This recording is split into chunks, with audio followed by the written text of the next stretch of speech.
ವ್ಯವಹಾರ ಪರಿಸರದ ಪ್ರಾಮುಖ್ಯತೆ. ವ್ಯವಹಾರ ಪರಿಸರದ ಪ್ರಾಮುಖ್ಯತೆ ಇದನ್ನ ನಾವು ಹಿಂದಿನ ಸೆಷನ್ ಒಳಗೆ ಡಿಸ್ಕಸ್ ಮಾಡಿದ್ವಿ. ಆದ್ರೂ ಸಹ ಇನ್ನೊಮ್ಮೆ ಅದರ ಬಗ್ಗೆ ನಾವು ಬ್ರೀಫ್ ಆಗಿ ತಿಳ್ಕೊಂಡು ಮುಂದೆ ಹೋಗೋಣ ಅಂತ. ಸೊ ಈ ಒಂದು ವ್ಯವಹಾರ ಪರಿಸರದ ಅರಿವು, ವ್ಯವಹಾರ ಪರಿಸರದ ಅರಿವು ಅಥವಾ ತಿಳುವಳಿಕೆ ಅಥವಾ ನಾಲೆಡ್ಜ್ ಅಂತ ಹೇಳ್ಬೋದು. Knowledge of the business environment. Knowledge of the business environment. ಒಬ್ಬ ವ್ಯವಸ್ಥಾಪಕ ಅಥವಾ ನಿರ್ವಹಣಾಧಿಕಾರಿ ಅಥವಾ ವ್ಯವಹಾರದ ಮಾಲೀಕ, ಒಂದು ವ್ಯವಹಾರದ ಮಾಲೀಕ, owner of the business or manager of the business, ಆತನಿಗೆ ತನ್ನ ವ್ಯವಹಾರ ಪರಿಸರ ಸರಿಯಾಗಿ ಅರ್ಥ ಆಗಿತ್ತು.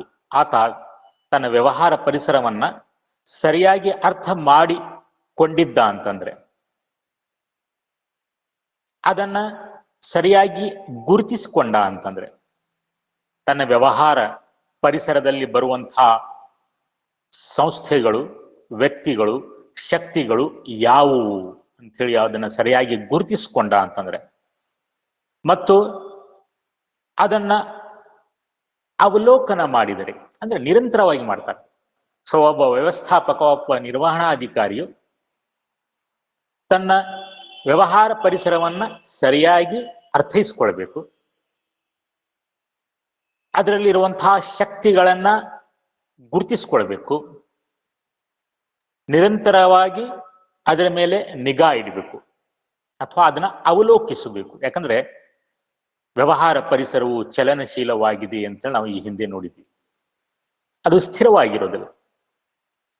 ಆ ವ್ಯವಹಾರ ಪರಿಸರದಲ್ಲಿ ಇರುವಂತಹ ಶಕ್ತಿಗಳಲ್ಲಿ, ಸಂಸ್ಥೆಗಳಲ್ಲಿ, ಸಂಸ್ಥೆಯ ತಂತ್ರಗಾರಿಕೆಯಲ್ಲಿ, ವ್ಯಕ್ತಿಯ ಮನೋಭಾವಗಳಲ್ಲಿ, ಯಾಕಂದ್ರೆ ಒಂದು ವ್ಯವಹಾರ ಪರಿಸರದಲ್ಲಿ ನಾವು ಹಲವಾರು ವ್ಯಕ್ತಿಗಳನ್ನ, ಸಂಸ್ಥೆಗಳನ್ನ ಮತ್ತು ಶಕ್ತಿಗಳನ್ನ ಕಾಣ್ತೀವಿ. ಸೊ ಇದರೊಳಗೆ ನಿಯಮಿತವಾಗಿ, ನಿರಂತರವಾಗಿ ಬದಲಾವಣೆಗಳು ಆಗ್ತಾನ ಇರ್ತವೆ. ಸೊ ಆ ಬದಲಾವಣೆಗಳನ್ನ ಒಬ್ಬ ವ್ಯವಸ್ಥಾಪಕ ಅವಲೋಕಿಸುವುದರ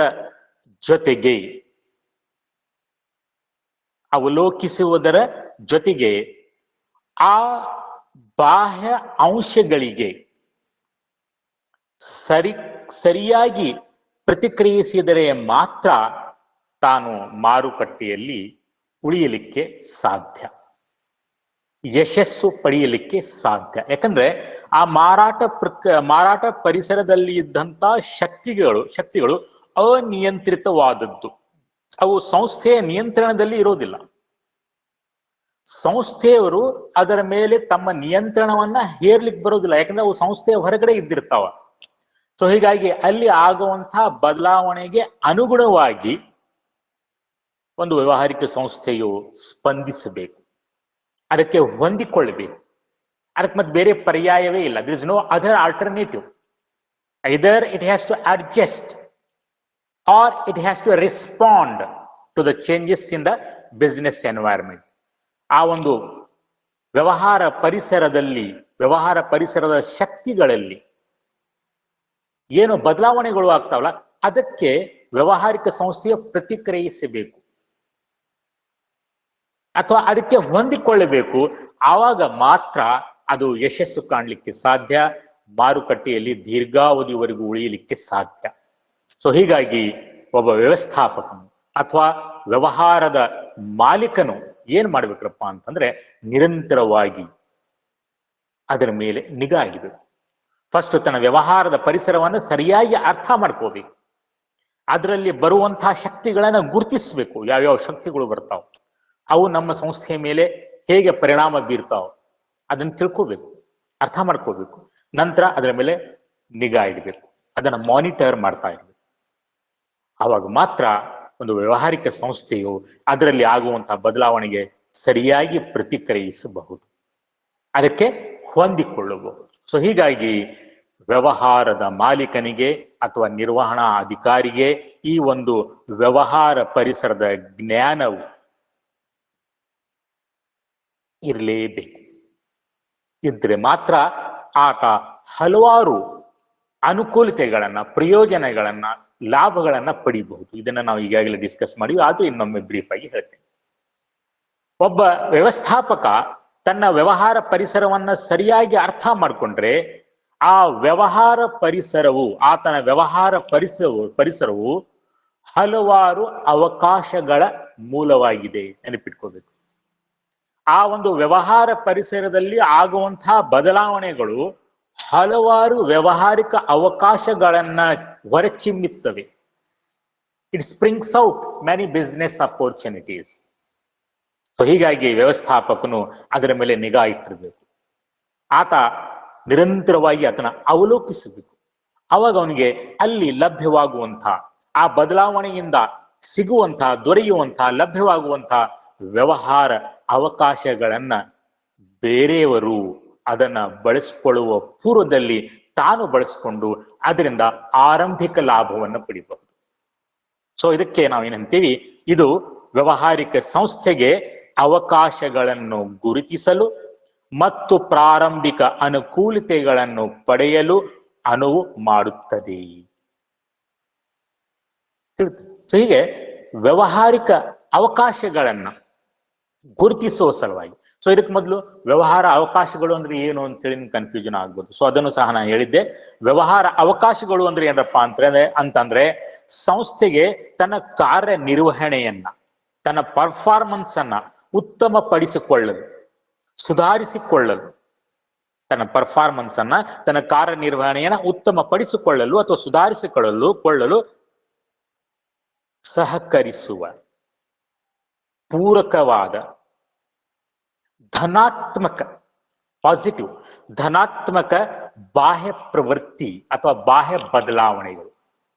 ಈ ವ್ಯವಹಾರ ಪರಿಸರದಲ್ಲಿ ಆಗುವಂತಹ ಧನಾತ್ಮಕ ಬದಲಾವಣೆಗಳು ಅವು ಸಂಸ್ಥೆಯ ಪರ್ಫಾರ್ಮೆನ್ಸ್ ಅನ್ನ, ಕಾರ್ಯನಿರ್ವಹಣೆಯನ್ನ ಸುಧಾರಿಸಿಕೊಳ್ಳುವ ಸಲುವಾಗಿ, ಉತ್ತಮಪಡಿಸಿಕೊಳ್ಳುವ ಸಲುವಾಗಿ ಸಹಕಾರಿ ಆಗ್ಬೇಕು. ಆ ಬದಲಾವಣೆಗಳು, ಆ ಬದಲಾವಣೆಗಳಿಗೆ ನಾವೇನ್ ಕರಿತೀವಿ, ಅವಕಾಶ ಅಂತ ಕರಿತೀವಿ.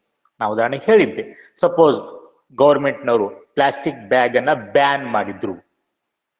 ಸೊ ಇದರಿಂದ ಪೇಪರ್ ಬ್ಯಾಗ್ ತಯಾರಿಸುವಂತಹ ಸಂಸ್ಥೆಗಳಿಗೆ ಒಂದು ಅವಕಾಶ. ಯಾಕಂದ್ರೆ ಯಾರು ಪ್ಲಾಸ್ಟಿಕ್ ಬ್ಯಾಗ್ ಅನ್ನ ಯೂಸ್ ಮಾಡೋದಿಲ್ಲ, ಎಲ್ಲರೂ ಪೇಪರ್ ಬ್ಯಾಗ್ ಅನ್ನ ಯೂಸ್ ಮಾಡ್ಲೇಬೇಕು. ಮಾರುಕಟ್ಟೆಗೆ ಹೋದ್ವಿ ಅಂದ್ರೆ ಬ್ಯಾಗ್ ಬೇಕೇ ಬೇಕು. ಸೊ ಎಲ್ಲರೂ ಈಗ ಪ್ಲಾಸ್ಟಿಕ್ ಬ್ಯಾಗ್ ಬದಲಾಗಿ ಪೇಪರ್ ಬ್ಯಾಗ್ ಅಥವಾ ಬಟ್ಟೆ ಬ್ಯಾಗ್ಗಳನ್ನು ಉಪಯೋಗ ಮಾಡ್ತಾರೆ. ಸೊ ಹೀಗಾಗಿ ಪೇಪರ್ ಬ್ಯಾಗ್ಗಳನ್ನು ಉತ್ಪಾದಿಸುವಂತಹ ಸಂಸ್ಥೆಗಳು, ಬಟ್ಟೆ ಬ್ಯಾಗ್ಗಳನ್ನ ಉತ್ಪಾದಿಸುವಂತಹ ಸಂಸ್ಥೆಗಳಿಗೆ ಇದು ಅವಕಾಶ. ಆಮೇಲೆ ಆ ಅವಕಾಶವನ್ನ ಬೇರೆಯವರು ಬಳಸಿಕೊಳ್ಳುವ ಪೂರ್ವದಲ್ಲಿ, ಮೊದಲಿಗೆ ತಕ್ಷಣ ಅದನ್ನ ಬಳಸಿಕೊಂಡು ನಾವು ಆರಂಭಿಕ ಲಾಭವನ್ನ ಪಡೆದುಕೊಳ್ಳಬಹುದು. ಬೆಸ್ಟ್ ಎಕ್ಸಾಂಪಲ್ ಮತ್ತೊಂದು, ಲಾಸ್ಟ್ ಇಯರ್ ಕರೋನಾ ಬಂತು, ಮಾಸ್ಕ್ ಕಂಪಲ್ಸರಿ ಮಾಡಿದ್ರು ಸರ್ಕಾರದವರು. ಸೊ ಇದು ಮಾಸ್ಕ್ ತಯಾರಿ ಮಾಡಲಿಕ್ಕೆ ಒಂದು ಅವಕಾಶ ಸಿಕ್ತು ಸಂಸ್ಥೆಗಳಿಗೆ. ಯಾರು ಅದನ್ನ ಜಲ್ದಿ ಮಾಡಿದ್ರು ಅವರು ಹೆಚ್ಚು ಲಾಭವನ್ನ ಮಾಡಿಕೊಂಡ್ರು. ಯಾಕಂದ್ರೆ ಪ್ರಾರಂಭದಲ್ಲಿ ಅದರ ಬೆಲೆಗಳು ಹೆಚ್ಚಾಗಿದ್ದು, 200 ರೂಪಾಯಿ, 300 ರೂಪಾಯಿ, 500 ರೂಪಾಯಿ ಕೊಟ್ಟರು ಮಾಸ್ಕ್ ಸಿಗ್ತಾ ಇದ್ದಿಲ್ಲ. ಈ N95 ಅದರ ಕಾಸ್ಟ್ 10 ರೂಪಾಯಿ 35 ಪೈಸೆ. ಸೊ ಅದನ್ನು ನಾವು 500 ರೂಪಾಯಿ ಕೊಟ್ಟು ನಾವು ಖರೀದಿ ಮಾಡಿದ್ವಿ. ಸೊ ಆ ಸಮಯದಲ್ಲಿ ಯಾರ್ಯಾರು ಮಾಸ್ಕ್ ಗಳನ್ನು ತಯಾರು ಮಾಡಿದ್ರು, ಸಡನ್ ಆಗಿ ತಕ್ಷಣ ಅವರು ಹೆಚ್ಚಿನ ಬೆಲೆಗೆ ಮಾರಾಟ ಮಾಡಿ ಹೆಚ್ಚು ಲಾಭವನ್ನು ಮಾಡಿಕೊಂಡ್ರು. ಸೊ ಹೀಗೆ ಅವಕಾಶಗಳನ್ನ ಎಷ್ಟು ಬೇಗನೆ ನಾವು ತಿಳಿದುಕೊಂತೀವಿ, ಗುರುತಿಸ್ತೀವಿ, ಅದನ್ನ ಬಳಸ್ಕೊಂಡು ಅಷ್ಟು ನಾವು ಬೇಗನೆ ಅನುಕೂಲವನ್ನ, ಲಾಭವನ್ನ ಮಾಡ್ಕೋಬಹುದು. ಸೊ ಇನ್ನೊಂದು best example Maruti Suzuki company. So ಅವ್ರೇನ್ ಮಾಡಿದ್ರು, ನಮ್ಮ ಪರಿಸರದಲ್ಲಿ, ವ್ಯವಹಾರ ಪರಿಸರದಲ್ಲಿ ಆದಂತಹ ಬದಲಾವಣೆಗಳನ್ನ ಅವಲೋಕಿಸಿದ್ರು 25-30 ವರ್ಷಗಳ ಹಿಂದೆ. ಅವಲೋಕನ ಮಾಡಿದ್ರೆ ಅವ್ರಿಗೆ ಏನ್ ಗುರ್ತಾಯ್ತು ಅಂತಂದ್ರೆ, ಏನ್ ಅರಿವಿಗೆ ಬಂತು, ಏನ್ ತಿಳಿತು ಅಂತಂದ್ರೆ, ಆ ಸಮಯದಲ್ಲಿ ಪೆಟ್ರೋಲಿನ ದರಗಳು ಹೆಚ್ಚಾಗ್ತಾ ಇದ್ವು. ಪೆಟ್ರೋಲ್ ದರಗಳು ಹೆಚ್ಚಾಗ್ತಾ ಇದ್ವು. ಆಮೇಲೆ ನಮ್ಮ ಜನಸಂಖ್ಯೆಯಲ್ಲಿ ಮಧ್ಯಮ ವರ್ಗದವರು ಬಹಳಷ್ಟು ಜನ ಇದ್ರು. ಅವರು ಕಾರನ್ನು ಖರೀದಿಸ್ಲಿಕ್ಕೆ ಬಯಸ್ತಿದ್ರು. ಆದ್ರೆ ಅವ್ರಿಗೆ ದುಬಾರಿ ಕಾರುಗಳನ್ನು ಖರೀದಿ ಮಾಡ್ಲಿಕ್ಕೆ ಆಗ್ತಿದ್ದಿಲ್ಲ. ದುಬಾರಿ ಕಾರುಗಳನ್ನು ಖರೀದಿ ಮಾಡಿದ್ರೆ ಅದರ ಕನ್ಸಂಪ್ಷನ್ ಸಹ, ಪೆಟ್ರೋಲ್ ಸಹ ಜಾಸ್ತಿ ಹಾಕ್ಬೇಕು, ಅದು ಅವ್ರಿಗೆ ಸಾಧ್ಯವಾಗ್ತಿದ್ದಿಲ್ಲ. ಸೊ ಹೀಗಾಗಿ ಇದನ್ನ ಗುರುತಿಸಿಕೊಂಡು, ಹಾಗಾದ್ರೆ ಸಣ್ಣ ಕಾರುಗಳನ್ನ ನಾವು ಉತ್ಪಾದನೆ ಮಾಡಿದ್ರೆ ಹೆಚ್ಚು ಮಾರಾಟ ಮಾಡಬಹುದು ಅಂತ ತಿಳ್ಕೊಂಡು ಮಾರುತಿ ಸುಜುಕಿ ಅವರು ಫಸ್ಟ್ ಟೈಮ್ ಇಂಡಿಯಾದೊಳಗೆ ಅತಿ ಸಣ್ಣ ಕಾರು ಮಾರುತಿ ಆಲ್ಟೋ 800 ಕಾರನ್ನು ಬಿಡುಗಡೆ ಮಾಡಿದ್ರು. ಕಡಿಮೆ ಬೆಲೆಗೆ ಅತಿ ಸಣ್ಣ ಕಾರು. ಸೊ ಎಲ್ಲ ಹೆಚ್ಚು ಕಡಿಮೆ ಬಹಳಷ್ಟು ಮಧ್ಯಮ ವರ್ಗದವರು ಅದನ್ನ ಖರೀದಿ ಮಾಡಿದ್ರು. ಸೇಲ್ ಸಿಕ್ಕಾಪಟ್ಟೆ ಜಾಸ್ತಿ ಆಯಿತು. 80% sale was covered by the Maruti Suzuki company. ಅವರು ಮಾರ್ಕೆಟ್ ಒಳಗೆ ಲೀಡರ್ ಆದ್ರು. ಆರಂಭಿಕ ಏನಪ್ಪ ಅನುಕೂಲತೆಗಳನ್ನ ಪಡ್ಕೊಂಡ್ರು, ಆರಂಭಿಕ ಲಾಭವನ್ನ ಮಾಡ್ಕೊಂಡ್ರು. ಇದನ್ನ ಕಾಪಿ ಮಾಡಿ ಬೇರೆ ಕಂಪ್ನಿಯವರು ಸಣ್ಣ ಕಾರು ಬಿಡುವಷ್ಟವರಿಗೆ ಅವರು ಲಾಭ ಮಾಡ್ಕೊಂಡು ಬಿಟ್ಟಿದ್ರು. ಬೇರೆ ಕಂಪ್ನಿಯವರು ತಮ್ಮ ಸಣ್ಣ ಕಾರ್ ಬಿಡುಗಡೆ ಮಾಡಕ್ಕೆ 10-15 ವರ್ಷ ಹಿಡಿತು. ಸೊ ಅಲ್ಲಿವರೆಗೆ ಇವರು ಎಲ್ಲ ಮಾರ್ಕೆಟ್ ಒಳಗೆ ತಮ್ಮ ಪೊಸಿಷನ್ ಅನ್ನ ಸ್ಟ್ರಾಂಗ್ ಮಾಡಿಕೊಂಡು ಲಾಭವನ್ನ ಮಾಡ್ಕೊಂಡಿದ್ರು. ಈ ರೀತಿಯಾಗಿ ವ್ಯವಸ್ಥಾಪಕರು ಅಥವಾ ಮಾಲೀಕರು ವ್ಯವಹಾರ ಪರಿಸರದ ಮೇಲೆ ನಿಗಾ ಇಟ್ರೆ ಅಲ್ಲಿ ದೊರೆಯುವಂತಹ ಲಭ್ಯವಾಗುವಂತಹ ಅವಕಾಶಗಳನ್ನ ಗುರುತಿಸಿ ಅದರಿಂದ ಆರಂಭಿಕ ಅಥವಾ ಪ್ರಾರಂಭಿಕ ಅನುಕೂಲವನ್ನು ಪಡೆಯಲು ಸಾಧ್ಯವಾಗುತ್ತದೆ. ಇನ್ನು ಎರಡನೇ ಅನುಕೂಲತೆ ಅಥವಾ ಪ್ರಾಮುಖ್ಯತೆ, ಇದು ಸಂಸ್ಥೆಗೆ ಅಪಾಯ ಮತ್ತು ಎಚ್ಚರಿಕೆಯ ಸೂಚನೆಗಳನ್ನು ಗುರುತಿಸಲು ಸಹಾಯ ಮಾಡುತ್ತದೆ. ನಾ ಇದನ್ನ ನೋಟ್ಸ್ ಆಗಲೇ ನಿಮ್ಗೆ ಕಳಿಸಿದ್ದೀನಿ, ನೀವು ಬರ್ಕೊಂಡು ನಿಮ್ ಮುಂದ್ಗಡೆ ಇಟ್ಕೊಂಡ್ರೆ ಇನ್ನೂ ನಿಮ್ಗೆ ತಿಳ್ಕೊಳ್ಳಿಕ್ಕೆ ಈಸಿ ಆಗ್ತೈತಿ. ಓಕೆ, ಸೊ ಇದು ಸಂಸ್ಥೆಗೆ ಅಪಾಯ ಮತ್ತು ಎಚ್ಚರಿಕೆಯ ಸೂಚನೆಗಳನ್ನು ಗುರುತಿಸಲು ಸಹಾಯ ಮಾಡುತ್ತದೆ. ಈ ಒಂದು ವ್ಯವಹಾರ ಪರಿಸರವು ಕೇವಲ ಅವಕಾಶಗಳನ್ನ ಮಾತ್ರ ಒದಗಿಸುವುದಿಲ್ಲ, ಅವಕಾಶಗಳ ಜೊತೆಗೆ ಇದು ಅಪಾಯಗಳ ಮೂಲವೂ ಆಗಿದೆ. ಇದು ಅವಕಾಶ ಮತ್ತು ಅಪಾಯ ಎರಡರ ಮೂಲವಾಗಿದೆ. ಈ ವ್ಯವಹಾರ ಪರಿಸರದಲ್ಲಿ ಏನಾದ್ರೂ ಒಂದು ಬದಲಾವಣೆ ಆಯಿತು ಅಂದ್ರೆ ಕೆಲವೊಬ್ಬರಿಗೆ ಅದರಿಂದ ಅವಕಾಶಗಳು ಲಭ್ಯವಾದ್ರೆ ಇನ್ನು ಕೆಲವೊಬ್ಬರಿಗೆ ಅದರಿಂದ ಅಪಾಯ ಉಂಟಾಗುತ್ತದೆ. ಉದಾಹರಣೆಗೆ ಸರ್ಕಾರದವರು ಪ್ಲಾಸ್ಟಿಕ್ ಬ್ಯಾಗ್ ಅನ್ನ ಬ್ಯಾನ್ ಮಾಡಿದ್ರೆ ಬಟ್ಟೆ ಬ್ಯಾಗ್ ಅನ್ನ ತಯಾರಿಸುವಂತಹ ಸಂಸ್ಥೆಗಳು, ಆಮೇಲೆ ಕಾಗದ ಬ್ಯಾಗುಗಳನ್ನು ತಯಾರಿಸುವಂತಹ ಸಂಸ್ಥೆಗಳಿಗೆ ಅವಕಾಶ ಲಭ್ಯವಾದರೆ ಪ್ಲಾಸ್ಟಿಕ್ ಬ್ಯಾಗ್ಗಳನ್ನು ಉತ್ಪಾದನೆ ಮಾಡುವಂತಹ ಸಂಸ್ಥೆಗಳಿಗೆ ಅಪಾಯ, ಎಚ್ಚರಿಕೆಯ ಗಂಟೆ ಮುಗಿತು, ಇನ್ಮೇ ಯಾರು ಪ್ಲಾಸ್ಟಿಕ್ ಬ್ಯಾಗ್ ಅನ್ನ ಖರೀದಿ ಮಾಡೋದಿಲ್ಲ, ಎಚ್ಚರಿಕೆಯ ಗಂಟೆ ಅಥವಾ ಅಪಾಯ ಉಂಟಾಯಿತು. ಸೊ ಹೀಗೆ ವ್ಯವಹಾರ ಪರಿಸರವು ಅವಕಾಶ ಮತ್ತು ಅಪಾಯ ಎರಡರ ಮೂಲವಾಗಿದೆ. ಸೊ ಒಬ್ಬ ವ್ಯವಸ್ಥಾಪಕನು ತನ್ನ ವ್ಯವಹಾರ ಪರಿಸರವನ್ನ ಸರಿಯಾಗಿ ಅರ್ಥೈಸಿಕೊಂಡ್ರೆ, ಅಲ್ಲಿ ಆಗುವಂತಹ ಬದಲಾವಣೆಗಳ ಮೇಲೆ ತಾನು ನಿಗಾ ಇಟ್ರೆ, ಅದನ್ನ ಅವಲೋಕನ ಮಾಡಿದರೆ ಆತನಿಗೆ ಅದರಿಂದ ಉದ್ಭವ ಆಗುವಂತ ಅಪಾಯದ ಎಚ್ಚರಿಕೆಯ ಸೂಚನೆಗಳು ಲಭ್ಯವಾಗುತ್ತವೆ. ಆವಾಗ ಅವ ಮುಂಚಿತವಾಗಿ ಅದರ ಬಗ್ಗೆ ತಯಾರಿ ಮಾಡ್ಕೋಬಹುದು. ಆ ಒಂದು ಅಪಾಯದಿಂದ ಆಗುವಂತಹ ನಷ್ಟಗಳನ್ನ ನಿವಾರಿಸುವ ಸಲುವಾಗಿ, ಸಮಸ್ಯೆಗಳನ್ನ ನಿವಾರಿಸುವ ಸಲುವಾಗಿ, ನಷ್ಟಗಳನ್ನ ಕಡಿಮೆ ಮಾಡುವ ಸಲುವಾಗಿ ತಾನು ಯೋಜನೆಗಳನ್ನ ಮಾಡ್ಕೋಬಹುದು, ತಯಾರಿಯನ್ನ ಮಾಡ್ಕೋಬಹುದು. ಸೊ ಅದಕ್ಕಾಗಿ ಒಬ್ಬ ವ್ಯವಹಾರ ನಿರ್ವಾಹಕನು ಅಥವಾ ಮಾಲೀಕನು ಈ ಒಂದು ವ್ಯವಹಾರ ಪರಿಸರದ ಮೇಲೆ ನಿರಂತರವಾಗಿ ನಿಗಾ ಇಟ್ಟಿರಬೇಕು.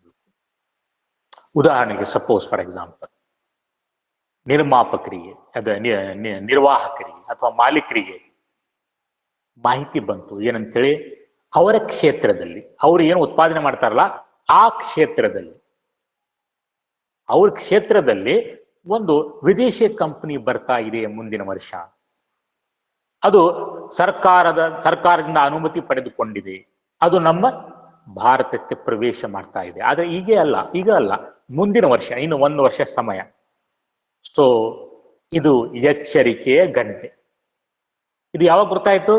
ನಾವು ವ್ಯವಹಾರ ಪರಿಸರದಲ್ಲಿ ಆಗುವಂತಹ ಬದಲಾವಣೆಯ ಮೇಲೆ ನಮ್ಮ ನಿಗಾ ಇಟ್ಟ ಮೇಲೆ ನಮಗೆ ಗುರುತಾಯಿತು, ನಮ್ಮ ಕ್ಷೇತ್ರದೊಳಗ ಒಂದು ವಿದೇಶಿ ಕಂಪನಿ ಬರ್ತಾ ಇದೆ, ಅದು ದೊಡ್ಡ ಕಂಪನಿ, ಬೃಹತ್ ಪ್ರಮಾಣದ ಕಂಪ್ನಿ, ಮಲ್ಟಿ ನ್ಯಾಷನಲ್ ಕಂಪ್ನಿ ಬರ್ತಾ ಇದೆ ಅಂತ ಗುರುತಾಯ್ತು. ಆದ್ರೆ ನಮ್ಗೆ ಇನ್ನೂ ಒಂದು ವರ್ಷ ಅವಕಾಶ ಇದೆ. ಹಾಗಾದ್ರೆ ನಾವು ತಯಾರಿ ಮಾಡ್ಕೋಬೇಕು. ತಯಾರಿ ಮಾಡ್ಕೊಂಡಿಲ್ಲ ಅಂದ್ರೆ ನಾವು ನಮ್ಮ ಅಂಗಡಿ ಮುಚ್ಚಬೇಕಾಗ್ತೈತಿ, ನಮ್ಮ ಕಂಪ್ನಿಯನ್ನ ಮುಚ್ಚಬೇಕಾಗ್ತೈತಿ. ಸೊ ಅವಾಗ ಅವ್ರು ಏನ್ ಮಾಡ್ತಾರ, ತಮ್ಮ ಸರಕುಗಳ ಗುಣಮಟ್ಟವನ್ನ ಸುಧಾರಿಸಲಿಕ್ಕೆ ಪ್ರಯತ್ನವನ್ನು ಮಾಡ್ತಾರೆ. ಯಾಕಂದ್ರೆ ಅದು ಆ ಮಲ್ಟಿ ನ್ಯಾಷನಲ್ ಕಂಪನಿಯ ಪ್ರಾಡಕ್ಟಿಗೆ ಸಮನಾಗಿರ್ಬೇಕು. ಅವಾಗ ಮಾತ್ರ ಜನ ಖರೀದಿ ಮಾಡ್ತಾರಲ್ಲ, ಅದು ಖರೀದಿ ಮಾಡೋದಿಲ್ಲ. ಗುಣಮಟ್ಟ ಸುಧಾರಿಸುವುದು, ವೆಚ್ಚ ಕಡಿಮೆ ಮಾಡೋದು, ಉತ್ಪಾದನಾ ವೆಚ್ಚ ಕಡಿಮೆ ಮಾಡ್ಲಿಕ್ಕೆ ಪ್ರಯತ್ನ ಮಾಡೋದು. ಸೊ ಅದರಿಂದ ಬೆಲೆಗಳು ಕಡಿಮೆ ಆಗ್ತಾವ. ಯಾಕಂದ್ರೆ ಬಹುರಾಷ್ಟ್ರೀಯ ಕಂಪನಿಗಳು ಮುಂದಿನ ವರ್ಷ ಬಂತು ಅಂತಂದ್ರೆ, ಬಹುರಾಷ್ಟ್ರೀಯ ಕಂಪನಿ ಅದು ತನ್ನ ಸರಕುಗಳಿಗೆ ಕಡಿಮೆ ಬೆಲೆಯನ್ನು ನಿಗದಿ ಮಾಡ್ತಿತ್ತು. ಆವಾಗ ನಮ್ಮ ಸರಕುಗಳು ಯಾರು ಖರೀದಿ ಮಾಡೋದಿಲ್ಲ. ನಾವು ಸಹ ಬೆಲೆಯನ್ನು ಕಡಿಮೆ ನಿಗದಿ ಮಾಡಬೇಕು. ಸೊ ಅದಕ್ಕಾಗಿ ಉತ್ಪಾದನಾ ವೆಚ್ಚವನ್ನು ಕಡಿಮೆ ಮಾಡಬೇಕು. ಸೊ ಆ ಬಹುರಾಷ್ಟ್ರೀಯ ಕಂಪನಿ ಮುಂದಿನ ವರ್ಷ ಬಂದು ತನ್ನ ಕಾರ್ಯ ಪ್ರಾರಂಭ ಮಾಡುವ ಪೂರ್ವದಲ್ಲಿ ನಾವು ಈಗೇನ್ ಮಾಡಬೇಕು, ಹೆಚ್ಚು ಹೆಚ್ಚು ಜಾಹೀರಾತನ್ನು ಕೊಡಬೇಕು. ನಮ್ಮ ವಸ್ತುಗಳು ಮನೆ ಮಾತಾಗಿರ್ಬೇಕು, ಪ್ರತಿಯೊಬ್ಬರಿಗೆ ಇದರ ಮಾಹಿತಿ ತಲುಪಬೇಕು. ಸೊ ಆ ರೀತಿಯಾಗಿ ಹೆಚ್ಚಿನ ಜಾಹೀರಾತುಗಳನ್ನ ಕೊಡುವುದರ ಮೂಲಕ ಮುಂದಿನ ವರ್ಷ ಆಗಬಹುದಾದಂತಹ ಅಪಾಯದಿಂದ ಆಗುವಂತಹ ನಷ್ಟವನ್ನ ಕಡಿಮೆ ಮಾಡಿಕೊಳ್ಳಬಹುದು. ಸೊ ಈ ರೀತಿಯಾಗಿ ವ್ಯವಹಾರ ಪರಿಸರದ ಜ್ಞಾನವು ವ್ಯವಸ್ಥಾಪಕರಿಗೆ ಅಥವಾ ಮಾಲೀಕರಿಗೆ ಸಹಕಾರಿಯಾಗಿದೆ, ಸಹಾಯವನ್ನು ನೀಡುತ್ತದೆ. ನೆಕ್ಸ್ಟ್, ಇದು ಉಪಯುಕ್ತ ಸಂಪನ್ಮೂಲಗಳನ್ನು ಹೊಂದಲು ಸಹಾಯ ಮಾಡುತ್ತದೆ. ವ್ಯವಹಾರ ಪರಿಸರದ ಅರ್ಥೈಸುವಿಕೆ, ವ್ಯವಹಾರ ಪರಿಸರದ ಜ್ಞಾನ ವ್ಯವಹಾರಿಕ ಸಂಸ್ಥೆಗಳ ಮಾಲೀಕರಿಗೆ ಅಥವಾ ನಿರ್ವಹಣಾಂಗಕ್ಕೆ ಅಥವಾ ನಿರ್ವಹಣಾ ಅಧಿಕಾರಿಗಳಿಗೆ ಉಪಯುಕ್ತ ಸಂಪನ್ಮೂಲಗಳನ್ನು ಪಡೆಯಲು ಸಹಾಯ ಮಾಡುತ್ತದೆ. ಪ್ರತಿಯೊಂದು ಸಂಸ್ಥೆಯು ತನಗೆ ಬೇಕಾದಂತಹ ಸಂಪನ್ಮೂಲಗಳು ಮತ್ತು ತಾನು ಮಾರುವಂತಹ ಸಿದ್ಧ ವಸ್ತುಗಳಿಗೆ ಬೇಕಾದಂತಹ ಮಾರುಕಟ್ಟೆಗಾಗಿ ಈ ಒಂದು ವ್ಯವಹಾರ ಪರಿಸರದ ಮೇಲೆ ಅವಲಂಬನೆಯಾಗಿರುತ್ತದೆ. ಈ ವ್ಯವಹಾರ ಪರಿಸರವು ಸಂಪನ್ಮೂಲಗಳ ಮೂಲವಾಗಿದೆ. ಸೊ ಸಂಪನ್ಮೂಲ ಸಿಗೋದೇ ವ್ಯವಹಾರ ಪರಿಸರದಿಂದ. ಸೊ ಹೀಗಾಗಿ ವ್ಯಾಪಾರಿಯು ಅಥವಾ ಮಾಲೀಕನು ಅಥವಾ ನಿರ್ವಹಣಾ ಅಧಿಕಾರಿಯು ಏನ್ ಮಾಡಬೇಕು ಅಂತಂದ್ರೆ, ವ್ಯವಹಾರ ಪರಿಸರದಲ್ಲಿ ಎಲ್ಲೆಲ್ಲಿಂದ ತನಗೆ ಕಚ್ಚಾ ವಸ್ತುಗಳು ಸಿಗ್ತಾವ ಅದರ ಮಾಹಿತಿಯನ್ನ ಇಟ್ಕೊಂಡಿರ್ಬೇಕು. ಅದನ್ನ ತಿಳ್ಕೊಂಡು ಆದ್ರಿಂದ ಉಪಯುಕ್ತ ಸಂಪನ್ಮೂಲಗಳನ್ನು ಪಡೆಯಲಿಕ್ಕೆ ಪ್ರಯತ್ನವನ್ನ ಮಾಡಬೇಕು. ಸೊ ಇದು ಯಾವಾಗ ಸಾಧ್ಯ? ಅವನಿಗೆ ತನ್ನ ವ್ಯವಹಾರ ಪರಿಸರದ ಜ್ಞಾನ ಇತ್ತು ಅಂತ. ವ್ಯವಹಾರ ಪರಿಸರದಲ್ಲಿ ಎಲ್ಲಿ ತನಗೆ ಕಚ್ಚಾ ವಸ್ತುಗಳು ಸಿಗ್ತಾವ ಅಂತ ಹೇಳಿ ಅವನಿಗೆ ಅರಿವಿತ್ತು ಅಂತಂದ್ರೆ ಆತ ಆ ಉಪಯುಕ್ತ ಸಂಪನ್ಮೂಲಗಳನ್ನ ಪಡೀಲಿಕ್ಕೆ ಸಾಧ್ಯವಾಗುತ್ತೆ. ಸೊ ಹೀಗಾಗಿ ಮಾಲೀಕನು ಅಥವಾ ವ್ಯವಸ್ಥಾಪಕನು ಈ ಒಂದು ವ್ಯವಹಾರ ಪರಿಸರದ ಜ್ಞಾನವನ್ನ ಹೊಂದಿರಬೇಕು. ನೆಕ್ಸ್ಟ್, ಇದು ಕ್ಷಿಪ್ರ ಬದಲಾವಣೆಗಳನ್ನು ಸಮರ್ಥವಾಗಿ, ತಕ್ಷಣ ಅಥವಾ ಸ್ಪೀಡ್ ಆಗಿ, ಇದು ಕ್ಷಿಪ್ರ ಬದಲಾವಣೆಗಳನ್ನು ಸಮರ್ಥವಾಗಿ ನಿಭಾಯಿಸಲು ಸಹಾಯ ಮಾಡುತ್ತದೆ. ವ್ಯವಹಾರ ಪರಿಸರ ಚಲನಶೀಲ ಸ್ವರೂಪ ಹೊಂದಿದೆ. ಇದು ಒಂದೇ ತರ ಇರೋದಿಲ್ಲ. ಪ್ರತಿ ದಿನ ಅದರೊಳಗೆ ಬದಲಾವಣೆಗಳು ಆಗ್ತಾ ಇದ್ದಾವೆ. ಸರ್ಕಾರಿ ನೀತಿಗಳಿಗೆ ಬದಲಾವಣೆ ಆಗ್ತಾವ, ರಾಜಕೀಯ ಸ್ಥಿತಿಯಲ್ಲಿ ಬದಲಾವಣೆಗಳು ಆಗ್ತಾವ, ತಂತ್ರಜ್ಞಾನದಲ್ಲಿ ಬದಲಾವಣೆಗಳು ಆಗ್ತಾವ, ಆರ್ಥಿಕ ಸ್ಥಿತಿಯಲ್ಲಿ ಬದಲಾವಣೆಗಳು ಆಗ್ತಾವ, ಸಾಮಾಜಿಕ ಸ್ಥಿತಿಯಲ್ಲಿ ಬದಲಾವಣೆಗಳು ಆಗ್ತಾವ. ಬದಲಾವಣೆಗಳು ನಿರಂತರವಾಗಿ ಆಗ್ತಾನೆ ಇರ್ತಾವ. ಸೊ ಹಾಗಾದ್ರೆ ಆ ಬದಲಾವಣೆಗಳನ್ನ ಸಮರ್ಥವಾಗಿ ನಿಭಾಯಿಸಬೇಕಾದ್ರೆ ನಿರ್ವಹಣಾ ಅಧಿಕಾರಿಯು ತನ್ನ ವ್ಯವಹಾರ ಪರಿಸರವನ್ನ ಅರ್ಥ ಮಾಡಿಕೊಂಡಿರಬೇಕು. ಅದರಲ್ಲಿ ಆಗುವಂತಹ ಬದಲಾವಣೆಗಳ ಮೇಲೆ ಆತ ತನ್ನ ನಿಗಾ ಇಡಬೇಕು. ಅಲ್ಲಿ ಏನೇನು ಬದಲಾವಣೆಗಳು ಆಗ್ತಾ ಇದ್ದಾವೋ ಅದನ್ನ ತಿಳ್ಕೋಬೇಕು, ಅದನ್ನ ವಿಶ್ಲೇಷಣೆ ಮಾಡಬೇಕು. ನಂತರ ಸೂಕ್ತವಾದ ಕಾರ್ಯವಿಧಾನಗಳನ್ನ ಅಭಿವೃದ್ಧಿಪಡಿಸಬೇಕು. ಅವಾಗ ಮಾತ್ರ ಆ ಬದಲಾವಣೆಯನ್ನ ಸಮರ್ಥವಾಗಿ ನಿಭಾಯಿಸಲಿಕ್ಕೆ ಸಾಧ್ಯವಾಗುತ್ತದೆ. ಈಗ ಉದಾಹರಣೆಗೆ ಸರ್ಕಾರದವರು SOP ಜಾರಿ ಮಾಡಿದ್ರು. Only 50% capacity of the cinema theatre is allowed, only 50% of the marriage hall is allowed ಅಂತ ಹೇಳಿ ಒಂದು ನೀತಿಯನ್ನ ಮಾಡಿದ್ರು. ಬದಲಾವಣೆ. ಸೊ ಸರ್ಕಾರ ಅಥವಾ ಸರ್ಕಾರದ ನೀತಿಯಲ್ಲಿ ಆದಂತಹ ಬದಲಾವಣೆಗಳು.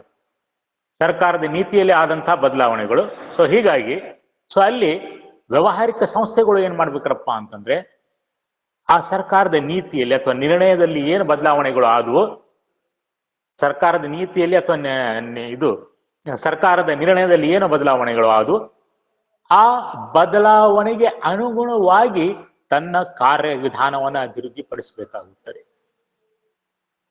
ಸೊ ಇದು ಯಾವಾಗ ಸಾಧ್ಯ?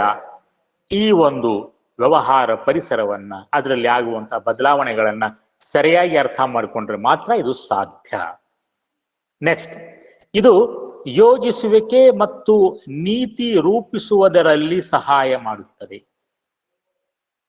ವ್ಯವಸ್ಥಾಪಕರು ಭವಿಷ್ಯಕ್ಕಾಗಿ ಯೋಜನೆಗಳನ್ನ ಮಾಡಬೇಕಾಗುತ್ತದೆ, ಅವು ನೀತಿಗಳನ್ನ ರೂಪಿಸಬೇಕಾಗುತ್ತವೆ. ನೀತಿಗಳು ಅಂತಂದ್ರೆ ನಿರ್ಧಾರ ಕೈಗೊಳ್ಳಲು ಮಾರ್ಗದರ್ಶಿ ಸೂತ್ರಗಳು, ನಿರ್ಧಾರ ಕೈಗೊಳ್ಳಲು ಮಾರ್ಗದರ್ಶಿ ಸೂತ್ರಗಳು. ಸೊ ಈ ನೀತಿಗಳನ್ನ ರೂಪಿಸಬೇಕಾಗುತ್ತದೆ ನಿರ್ವಹಣಾಂಗವು ಅಥವಾ ನಿರ್ವಹಣಾ ಅಧಿಕಾರಿಗಳು, ಮತ್ತು ಯೋಜನೆಗಳನ್ನ ಮಾಡಬೇಕಾಗುತ್ತದೆ. ಭವಿಷ್ಯಕ್ಕಾಗಿ ಕಾರ್ಯ ಮಾರ್ಗಗಳನ್ನ ನಿರ್ಧರಿಸಬೇಕಾಗುತ್ತೆ ಅಥವಾ ಯೋಜನೆಗಳನ್ನ ಮಾಡಬೇಕಾಗುತ್ತದೆ. ಈ ಒಂದು ವ್ಯವಹಾರ ಪರಿಸರದ ಜ್ಞಾನ ನಿರ್ವಹಣಾ ಅಧಿಕಾರಿಗೆ ಸೂಕ್ತವಾದಂತಹ ಯೋಜನೆಗಳನ್ನ, ಸೂಕ್ತವಾದಂತಹ ನೀತಿಗಳನ್ನ ರೂಪಿಸುವ ಸಲುವಾಗಿ ಸಹಾಯ ಮಾಡುತ್ತದೆ. ಅಲ್ಲಿ ಏನು ಬದಲಾವಣೆಗಳು ಆಗ್ತಾ ಇದ್ದಾವ ಅದಕ್ಕೆ ಅನುಗುಣವಾಗಿ ವ್ಯಾವಹಾರಿಕ ಸಂಸ್ಥೆಗಳು ತಮ್ಮ ಯೋಜನೆಗಳನ್ನ ಹಾಕೊಂತಾರ, ಭವಿಷ್ಯಕ್ಕಾಗಿ ನೀತಿಗಳನ್ನ ರೂಪಿಸ್ತಾರ. ನೆಕ್ಸ್ಟ್ ಬಂತು ಕಾರ್ಯನಿರ್ವಹಣೆಯನ್ನು ಸುಧಾರಿಸಲು ಇದು ಸಹಾಯ ಮಾಡುತ್ತದೆ. It helps the organisation to improve its performance. ವ್ಯವಹಾರ ಸಂಸ್ಥೆಯ ಭವಿಷ್ಯವು ಪರಿಸರದಲ್ಲಿ ಏನಾಗುತ್ತದೆಯೋ ಅದರ ಮೇಲೆ ಅವಲಂಬನೆಯಾಗಿದೆ. ಅಲ್ಲಿ ಏನಾಗುತ್ತದೆ, ಅಲ್ಲಿ ಏನು ಬದಲಾವಣೆಗಳು ಆಗ್ತಾವ, ಆ ಬದಲಾವಣೆಗಳು ಧನಾತ್ಮಕವಾಗಿದ್ದು ವ್ಯವಹಾರ ದೃಷ್ಟಿಯಿಂದ ಅಂತಾರೆ, ಅವಾಗ ಆಟೋಮೆಟಿಕ್ ಆಗಿ ಪರ್ಫಾರ್ಮೆನ್ಸ್ ಇಂಪ್ರೂವ್ ಆಗ್ತೈತಿ. ಅದು ನಕಾರಾತ್ಮಕವಾಗಿತ್ತು, ನೆಗೆಟಿವ್ ಇತ್ತು ಅಂತಂದ್ರೆ ಅದರಿಂದ ಅಪಾಯಗಳು ಉಂಟಾಗ್ತವೆ. ಪರಿಸರವನ್ನು ನಿರಂತರವಾಗಿ ನಿರ್ವಹಿಸುವ ಮತ್ತು ಸೂಕ್ತವಾದ ವ್ಯವಹಾರ ಆಚರಣೆಗಳನ್ನು ಅಳವಡಿಸಿಕೊಳ್ಳುವ ವ್ಯವಹಾರ ಸಂಸ್ಥೆಗಳು ಪ್ರಸ್ತುತ ಕಾರ್ಯನಿರ್ವಹಣೆಯನ್ನು ಉತ್ತಮಪಡಿಸಿಕೊಳ್ಳಲು ಸಾಧ್ಯ ಮತ್ತು ದೀರ್ಘಾವಧಿವರೆಗೂ ಯಶಸ್ವಿಯಾಗಿ ಮಾರುಕಟ್ಟೆಯಲ್ಲಿ ಉಳಿಯಲಿಕ್ಕೆ ಸಾಧ್ಯ. ಇವು ಕೆಲವೊಂದು ಪಾಯಿಂಟ್ಸ್ಗಳು ವ್ಯವಹಾರದ ಪ್ರಾಮುಖ್ಯತೆಯನ್ನ ಸೂಚಿಸುತ್ತದೆ. ನೆಕ್ಸ್ಟ್ ಬರೋಣ, ವ್ಯವಹಾರ ಪರಿಸರದ ಆಯಾಮಗಳು. ವ್ಯವಹಾರ ಪರಿಸರದ ಆಯಾಮಗಳು. ಸೊ ಈ ವ್ಯವಹಾರ ಪರಿಸರದ ಆಯಾಮಗಳು ಸಹ ನಾವು ಹಿಂದಿನ ಕ್ಲಾಸ್ ಒಳಗೆ ಡಿಸ್ಕಸ್ ಮಾಡಿದ್ದೀವಿ. ವ್ಯವಹಾರ ಪರಿಸರದ ಆಯಾಮಗಳು.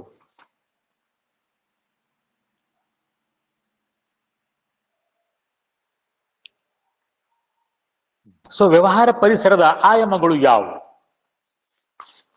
ಅದನ್ನು ನಾವು ನೋಡೋಣ. ಇದ್ರ ಮೇಲೆ ನಿಮಗೆ 5 ಮಾರ್ಕ್ ಪ್ರಾಕ್ಟಿಕಲ್ ಕ್ವಶನ್ ಕೇಳಬಹುದು, ಇಲ್ಲ 4 ಮಾರ್ಕ್ಸ್ ನಿಮ್ಗೆ ಥಿಯರಿ ಕ್ವಶನ್ ಸಹ ಕೇಳಬಹುದು. ಓಕೆ, ಸೊ ವ್ಯವಹಾರ ಪರಿಸರದ ಆಯಾಮಗಳು ಅಥವಾ ಡೈಮೆನ್ಷನ್ ಆಫ್ ಬಿಸ್ನೆಸ್ ಎನ್ವೈರ್ಮೆಂಟ್ ಅಂತ ಕರಿತೀವಿ. It includes economic, social, technical, political and legal factors. ಒಂದು ವ್ಯವಹಾರ ಪರಿಸರದ ಆಯಾಮಗಳು ಅಂತಂದ್ರೆ ಅದು ಆರ್ಥಿಕ, ಸಾಮಾಜಿಕ, ತಾಂತ್ರಿಕ, ರಾಜಕೀಯ ಮತ್ತು ಕಾನೂನಾತ್ಮಕ ಅಂಶಗಳನ್ನ ಒಳಗೊಂಡಿದೆ. ಸೊ ಈ ಅಂಶಗಳು ಸಾಮಾನ್ಯ ಅಂಶಗಳು ಅಥವಾ ಈ ಪರಿಸರವು ಸಾಮಾನ್ಯ ಪರಿಸರ. ಇಲ್ಲಿ ಏನಾದ್ರೂ ಬದಲಾವಣೆಗಳು ಆದವು ಅಂತಂದ್ರೆ, ಆರ್ಥಿಕ ಸ್ಥಿತಿಯಲ್ಲಿ ಬದಲಾವಣೆಗಳು ಆದವು ಅಂತಂದ್ರೆ, ರಾಜಕೀಯ ಸ್ಥಿತಿಯಲ್ಲಿ ಬದಲಾವಣೆಗಳು ಆಯಿತು ಅಂತಂದ್ರೆ, ಅಥವಾ ಕಾನೂನಾತ್ಮಕ ಸ್ಥಿತಿಯಲ್ಲಿ ಕಾಯ್ದೆಯಲ್ಲಿ ಏನಾದ್ರೂ ಬದಲಾವಣೆಗಳು ಆಯಿತು ಅಂತಂದ್ರೆ, ಇವು ತನ್ನ ವ್ಯಾಪ್ತಿಯಲ್ಲಿ ಬರುವಂತಹ ಎಲ್ಲಾ ಸಂಸ್ಥೆಗಳ ಮೇಲೆ ಪರಿಣಾಮ ಬೀರುತ್ತದೆ. ಇದು ವೈಯಕ್ತಿಕವಾಗಿ ಒಂದೊಂದು ಸಂಸ್ಥೆಯ ಮೇಲೆ ಪರಿಣಾಮ ಬೀರೋದಿಲ್ಲ. ತಿಳ್ತಾರೆ, ಸ್ಪೆಸಿಫಿಕ್ ಎನ್ವೈರ್ಮೆಂಟ್ ಅಂತ ನಾವು ನಿರ್ದಿಷ್ಟ ವ್ಯವಹಾರ ಪರಿಸರ ನೋಡಿದ್ವಿ ಹಿಂದೆ, ಸ್ವರೂಪಗಳನ್ನ ಅಥವಾ ಲಕ್ಷಣಗಳನ್ನ ನೋಡುವಾಗ. ಸೊ ಅಲ್ಲಿ ವ್ಯವಹಾರಕ್ಕೆ ನೇರವಾದ ಸಂಬಂಧ ಹೊಂದಿರುವಂತ ಕೆಲವೊಂದು ಅಂಶಗಳು ಇರ್ತಾವ, ವ್ಯವಹಾರದ ಮೇಲೆ ನೇರವಾಗಿ ಪರಿಣಾಮವನ್ನು ಬೀರ್ತಾವ, ವ್ಯವಹಾರದ ಹತ್ತಿರದಲ್ಲಿ ಇರ್ತಾರ ಅವರು. ಅವು ಯಾವುವು? ಗ್ರಾಹಕರು, ಪೂರೈಕೆದಾರರು ಇತ್ಯಾದಿ. ಅವು ಒಂದೊಂದು ವ್ಯವಹಾರಿಕ ಸಂಸ್ಥೆಯ ಮೇಲೆ ವೈಯಕ್ತಿಕವಾಗಿ ಪರಿಣಾಮವನ್ನು ಬೀರ್ತಾವ. ಆದ್ರೆ ಈ ಅಂಶಗಳು ಯಾವುದು ವ್ಯವಹಾರ ಪರಿಸರದ ಆಯಾಮಗಳಲ್ಲಿ ನಾವೇನು ಕಲಿತಾ ಇದ್ದೇವಲ್ಲ ಅಂಶಗಳು, ಈ ಅಂಶಗಳು ಸಾಮಾನ್ಯ ಅಂಶಗಳು. ಇವು ಒಂದೇ ಕಾರ್ಖಾನೆಯ ಮೇಲೆ, ಒಂದೇ ಸಂಸ್ಥೆಯ ಮೇಲೆ ವೈಯಕ್ತಿಕವಾಗಿ ಪರಿಣಾಮ ಬೀರೋದಿಲ್ಲ. ಇದು ತನ್ನ ವ್ಯಾಪ್ತಿಯಲ್ಲಿ, ತನ್ನ ಪ್ರದೇಶದಲ್ಲಿ, ತನ್ನ ದೇಶದಲ್ಲಿ ಇರುವಂತಹ ಎಲ್ಲ ಸಂಸ್ಥೆಗಳ ಮೇಲೆ ಪರಿಣಾಮ ಬೀರುತ್ತದೆ, ಅದರ ಕಾರ್ಯನಿರ್ವಹಣೆಯ ಮೇಲೆ ಪರಿಣಾಮ ಬೀರುತ್ತದೆ. ಸಪೋಸ್ ಫಾರ್ ಎಕ್ಸಾಂಪಲ್, ಸರ್ಕಾರದವರು ಟ್ಯಾಕ್ಸ್ ಅನ್ನ ಇನ್ಕ್ರೀಸ್ ಮಾಡಿದ್ರು 35%. ಪ್ರತಿಯೊಂದು ಕಂಪನಿಯು ತಾನು ಗಳಿಸಿರುವಂತಹ ಲಾಭದ ಮೇಲೆ 35% ಟ್ಯಾಕ್ಸ್ ಅನ್ನು ಕೊಡಬೇಕು. So it effects all the organisation, ಹೌದಲ್ಲ? ಸೊ ಹೀಗಾಗಿ ಇವು ಸಾಮಾನ್ಯ ಅಂಶಗಳು, ಸಾಮಾನ್ಯ ಪರಿಸರ. ಓಕೆ, ಸೊ ಇದ್ರೊಳಗೆ ಹಲವಾರು ಅಂಶಗಳು ಬರ್ತಾವೆ, ನಾವು ನೋಡಿದ್ವಿ. ಮೊದಲಿಗೆ ಆರ್ಥಿಕ ಪರಿಸರ, ಆರ್ಥಿಕ ಅಂಶ. ಸೊ ಅದಕ್ಕೆ ನಾವು ಆರ್ಥಿಕ ಪರಿಸರ ಅಂತ ಹೇಳ್ತೀವಿ. ಸೊ ಒಂದು ವ್ಯವಹಾರ ಪರಿಸರದಲ್ಲಿ ಬರುವಂತಹ ಮುಖ್ಯವಾದಂತಹ ಅಂಶ ಆರ್ಥಿಕ ಸ್ಥಿತಿ ಅಥವಾ ಆರ್ಥಿಕ ಅಂಶ. ಸೊ ಅದಕ್ಕೆ ನಾವು ಆರ್ಥಿಕ ಪರಿಸರ ಅಂತ ಕರಿತೀವಿ, ಆರ್ಥಿಕ ಪರಿಸರ ಅಂತ ಕರಿತೀವಿ. ನಿಮ್ಗೆ 5 ಮಾರ್ಕ್ಸ್ ಇಂದು ಒಂದು ಕ್ವಶನ್ ಅನ್ನು ಕೇಳ್ಬೋದು, ಪ್ರಾಕ್ಟಿಕಲ್ ಕ್ವಶನ್ ಅನ್ನ. ಸರ್ ಈ ಲೈಟ್ ನೋಡಿ ತೋರಿಸ್ತಾ ಇದ್ದೀನಿ. ಸೊ ಇದನ್ನ ನಾನು ನಿಮ್ಗೆ ಇಲ್ಲಿ ಕ್ಲಾಸಿಗೆ ಬಂದ ನಂತರ ಅದನ್ನ ಬಿಡಿಸಿ ತೋರಿಸ್ತೀನಿ. ಇದು ಪ್ರಾಕ್ಟಿಕಲ್ ಕ್ವಶನ್. ಅಂದ್ರೆ ಈ ಸರ್ಕಲ್ ಹಾಕಿ ಇದ್ರೊಳಗೆ ನೀವೇನ್ ಮಾಡ್ಬೇಕ್ರಪ್ಪ ಅಂತಂದ್ರೆ ಆ ಎಲ್ಲಾ ಅಂಶಗಳನ್ನ ಬರಿಬೇಕು. ವ್ಯವಹಾರ ಪರಿಸರ, ಆರ್ಥಿಕ ಪರಿಸರ, ಸಾಮಾಜಿಕ ಪರಿಸರ, ಕಾನೂನಾತ್ಮಕ ಪರಿಸರ, ತಾಂತ್ರಿಕ ಪರಿಸರ ಮತ್ತು ರಾಜಕೀಯ ಪರಿಸರ ಅಂತೇಳಿ ಬರುತ್ತೆ. ಸೊ ಇಷ್ಟೇ ನೀವು ಬರೆದರೆ ನಿಮಗೆ ಪ್ರಾಕ್ಟಿಕಲ್ ಕ್ವಶನ್ ಒಳಗೆ 5 ಮಾರ್ಕ್ಸ್ ಇರ್ತಾವ. ಥಿಯರಿ ಒಳಗೆ 4 ಅಥವಾ 8 ಮಾರ್ಕ್ಸಿನ ಪ್ರಶ್ನೆ ಅಥವಾ 1 ಮಾರ್ಕಿನ ಪ್ರಶ್ನೆ ಇದ್ರ ಮೇಲೆ ಬಂದು ಬರಬಹುದು. ಓಕೆ, ಸೊ ಮೊದಲನೇ ಅಂಶ ಆರ್ಥಿಕ ಪರಿಸರ. ಮೊದಲನೇ ಅಂಶ ಆರ್ಥಿಕ ಪರಿಸರ. ಹೋಪ್ ನಿಮ್ ಕಾಣ್ತಾ ಇದೆ ಅಂತ ತಿಳ್ಕೊಂತೀನಿ. ಸೊ ಆರ್ಥಿಕ ಪರಿಸರ. ಸೊ ಈ ಆರ್ಥಿಕ ಪರಿಸರದೊಳಗೆ ಏನೇನು ಬರ್ತಾವ? ಸೊ ಈ ಆರ್ಥಿಕ ಪರಿಸರದೊಳಗೆ ಬರೋದು ಬಡ್ಡಿ ದರಗಳು, rate of interest on loan fixed by the reserve bank of India.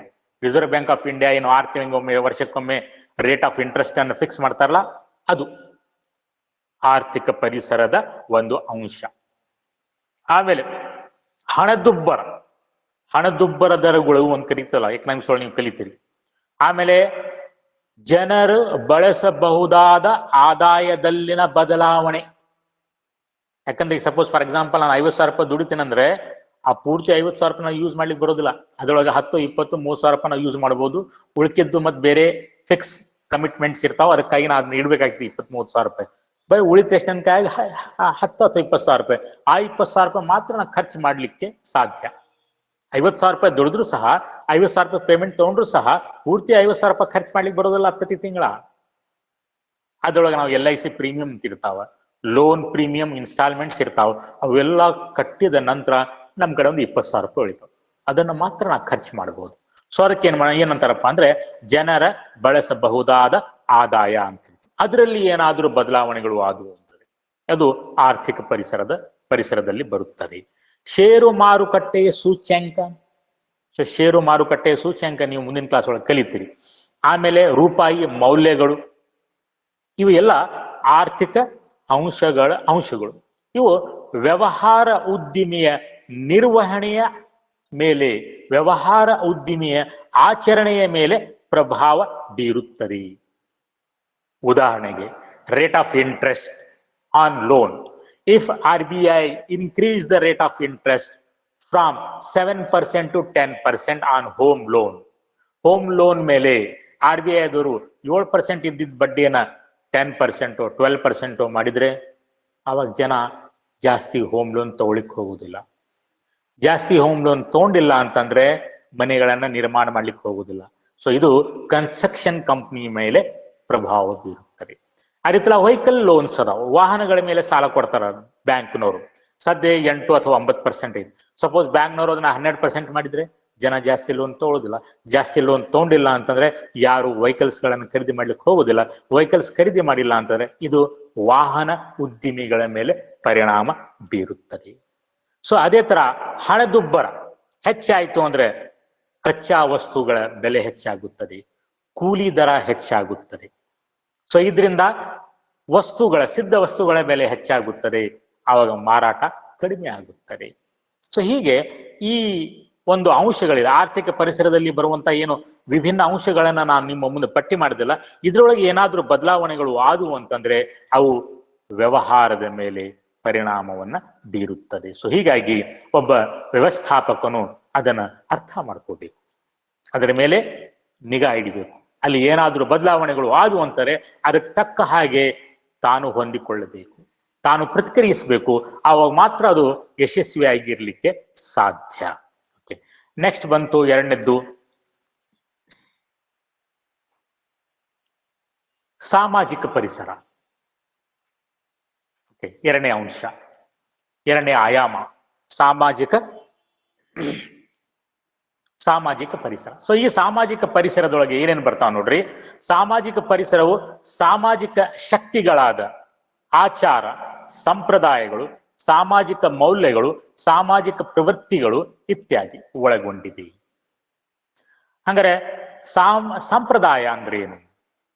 ಹಲವಾರು ದಶಕಗಳಿಂದ ಅಥವಾ ಹಲವಾರು ಶತಮಾನಗಳಿಂದ ಅನುಸರಿಸಿಕೊಂಡು ಬರುತ್ತಿರುವ ಸಾಮಾಜಿಕ ಆಚರಣೆಗಳು, ಇದಕ್ಕೆ ನಾವು ಸಂಪ್ರದಾಯ ಅಂತೀವಿ. ಫಾರ್ ಎಕ್ಸಾಂಪಲ್, ಪ್ರತಿ ವರ್ಷ ನಾವು ಗಣಪತಿ ಹಬ್ಬನ ಮಾಡ್ತೀವಿ. ಏನದು? ಸಂಪ್ರದಾಯ. ಹಲವಾರು ಶತಮಾನಗಳಿಂದ ನಾವು ಅದನ್ನ ಅನುಸರಿಸ್ಕೊಂಡು ಬಂದಿದ್ದೀವಿ, ನಾವು ಫಾಲೋ ಮಾಡ್ತಾ ಇದ್ದೀವಿ ಅದನ್ನ. ಸೊ ಹೀಗಾಗಿ ಅದು ನಮ್ಮ ಸಂಪ್ರದಾಯ. ಸೊ ಹೀಗೆ ಹಬ್ಬಗಳು ಏನದಾವಲ್ಲ, ಅದು ಕ್ರಿಸ್ಮಸ್ ಇರಬಹುದು, ಅದು ಈದ್ ಇರಬಹುದು, ಅಥವಾ ಗಣಪತಿ ಹಬ್ಬ ಇರಬಹುದು, ಅಥವಾ ದೀಪಾವಳಿ ಹಬ್ಬಗಳು ಇರಬಹುದು, ಇವು ನಮ್ಮ ಸಂಪ್ರದಾಯ. ಈ ಸಂಪ್ರದಾಯಗಳು ಏನ್ ಮಾಡ್ತಾರಪ್ಪ ಅಂತಂದ್ರೆ, ಗ್ರೀಟಿಂಗ್ಸ್ ತಯಾರಿಸುವಂತಹ ಉದ್ದಿಮೆಗಳಿಗೆ, ಸಿಹಿಗಳನ್ನ ತಯಾರಿಸುವಂತಹ ಉದ್ದಿಮೆಗಳಿಗೆ, ಬಟ್ಟೆಗಳನ್ನ ಹೊಲಿಯುವಂತಹ ಅಂಗಡಿಗಳಿಗೆ, ಬಟ್ಟೆಗಳನ್ನ ಮಾರಾಟ ಮಾಡುವಂತಹ ಅಂಗಡಿಗಳಿಗೆ ಒಂದು ವ್ಯವಹಾರದ ಅವಕಾಶವನ್ನ ಮಾಡಿಕೊಡ್ತಾರೆ. ಸೊ ದೀಪಾವಳಿ ಬಂದಾಗ ಮಾರ್ಕೆಟ್ ಹೋಗ್ರಿ ಎಷ್ಟು ರಶ್ ಇರ್ತದೆ, ಉಳಿದ ಟೈಮ್ನಾಗ ಅಷ್ಟು ರಶ್ ಇರೋದಿಲ್ಲ. ಸೊ ಹೀಗೆ ಈ ಸಂಪ್ರದಾಯವು ಕೆಲವೊಂದು ವ್ಯವಹಾರಿಕ ಸಂಸ್ಥೆಗಳಿಗೆ ತಮ್ಮ ಮಾರಾಟವನ್ನು ಹೆಚ್ಚಿಸಿಕೊಳ್ಳುವ ಸಲುವಾಗಿ ಒಂದು ಅವಕಾಶವನ್ನ ಮಾಡಿಕೊಡುತ್ತದೆ. ಸೊ ನೆಕ್ಸ್ಟ್ ಬಂತು ಮೌಲ್ಯಗಳು. ಇದು ಸಹ ಸಾಮಾಜಿಕ ಪರಿಸರದ ಒಂದು ಅಂಶ. ಮೌಲ್ಯಗಳು ಅಂದ್ರೆ ಏನು? ಸಮಾಜದಲ್ಲಿ ಹೆಚ್ಚಿನ ಗೌರವ ಹೊಂದಿರುವ ಪರಿಕಲ್ಪನೆಗಳು. ಜನ ಅದಕ್ಕೆ ಹೆಚ್ಚು ಗೌರವವನ್ನು ಕೊಡ್ತಾರೆ. Concepts, these are the concepts. ಮೌಲ್ಯಗಳು, values are the concept to which a society gives more importance. ಅದಕ್ಕೆ ಹೆಚ್ಚಿನ ವ್ಯಾಲ್ಯೂ ಅನ್ನ ಕೊಡ್ತಾರ, ಗೌರವನ ಕೊಡ್ತಾರ. ಅದನ್ನು ಯಾರಾದ್ರೂ ಪಾಲನೆ ಮಾಡಲಿಲ್ಲ ಅಂತಂದ್ರೆ ಬೈತಾರ, ಸಮಾಜದವ್ರನ್ನು ಒಪ್ಕೊಳ್ಳೋದಿಲ್ಲ. ನಾನು ನಿಮ್ಗೆ ಹೇಳ್ತಾ ಇದ್ದೇನೆ ಉದಾಹರಣೆ, ನಾವು ಬಟ್ಟೆಗಳನ್ನು ಧರಿಸಲೇಬೇಕು, ಇದು ಮೌಲ್ಯ. ನೀವು ಯಾರು ಕೇಳೋರು ಅಂತ ಹೇಳಿ ಬರೋದಿಲ್ಲ. ಬಟ್ಟೆ ಇಲ್ದಂಗ ಮಾರುಕಟ್ಟೆಗೆ ಹೋದ್ವಿ ಅಂತಂದ್ರೆ ಹುಚ್ಚ ಹಿಡ್ದಿತ್ತು ಅಂತೇಳಿ ಹಿಡ್ಕೊಂಡು ಸಿಕ್ಕಾಪಟ್ಟೆ ಹೊಡೆದು ಧಾರವಾಡ ಹಾಸ್ಪಿಟ್ಲಿಗೆ ಸೇರಿಸ್ತಾರೆ. ಸೊ ಬಟ್ಟೆ ಹಾಕೊಳ್ಳೋದು ಮೌಲ್ಯ, ಹೌದಲ್ಲ? ಸೊ ಈ ಮೌಲ್ಯಗಳಿಗೆ ಸಮಾಜದವರು ಹೆಚ್ಚಿನ ಗೌರವವನ್ನ ಕೊಡ್ತಾರ.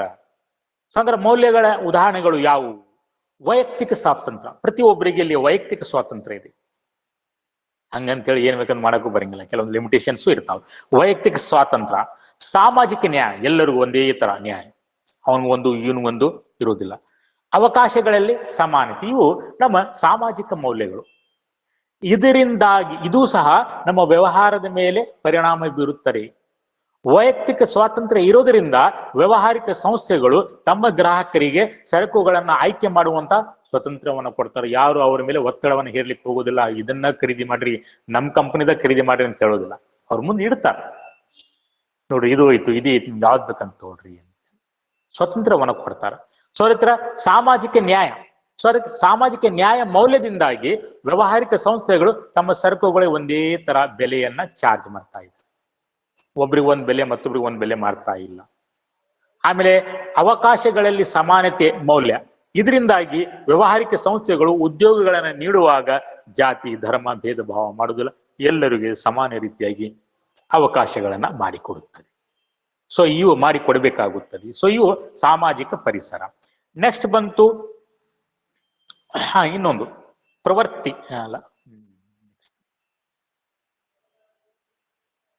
ಸಾಮಾಜಿಕ ಪ್ರವೃತ್ತಿಗಳು, ಸಾಮಾಜಿಕ ಪ್ರವೃತ್ತಿಗಳು.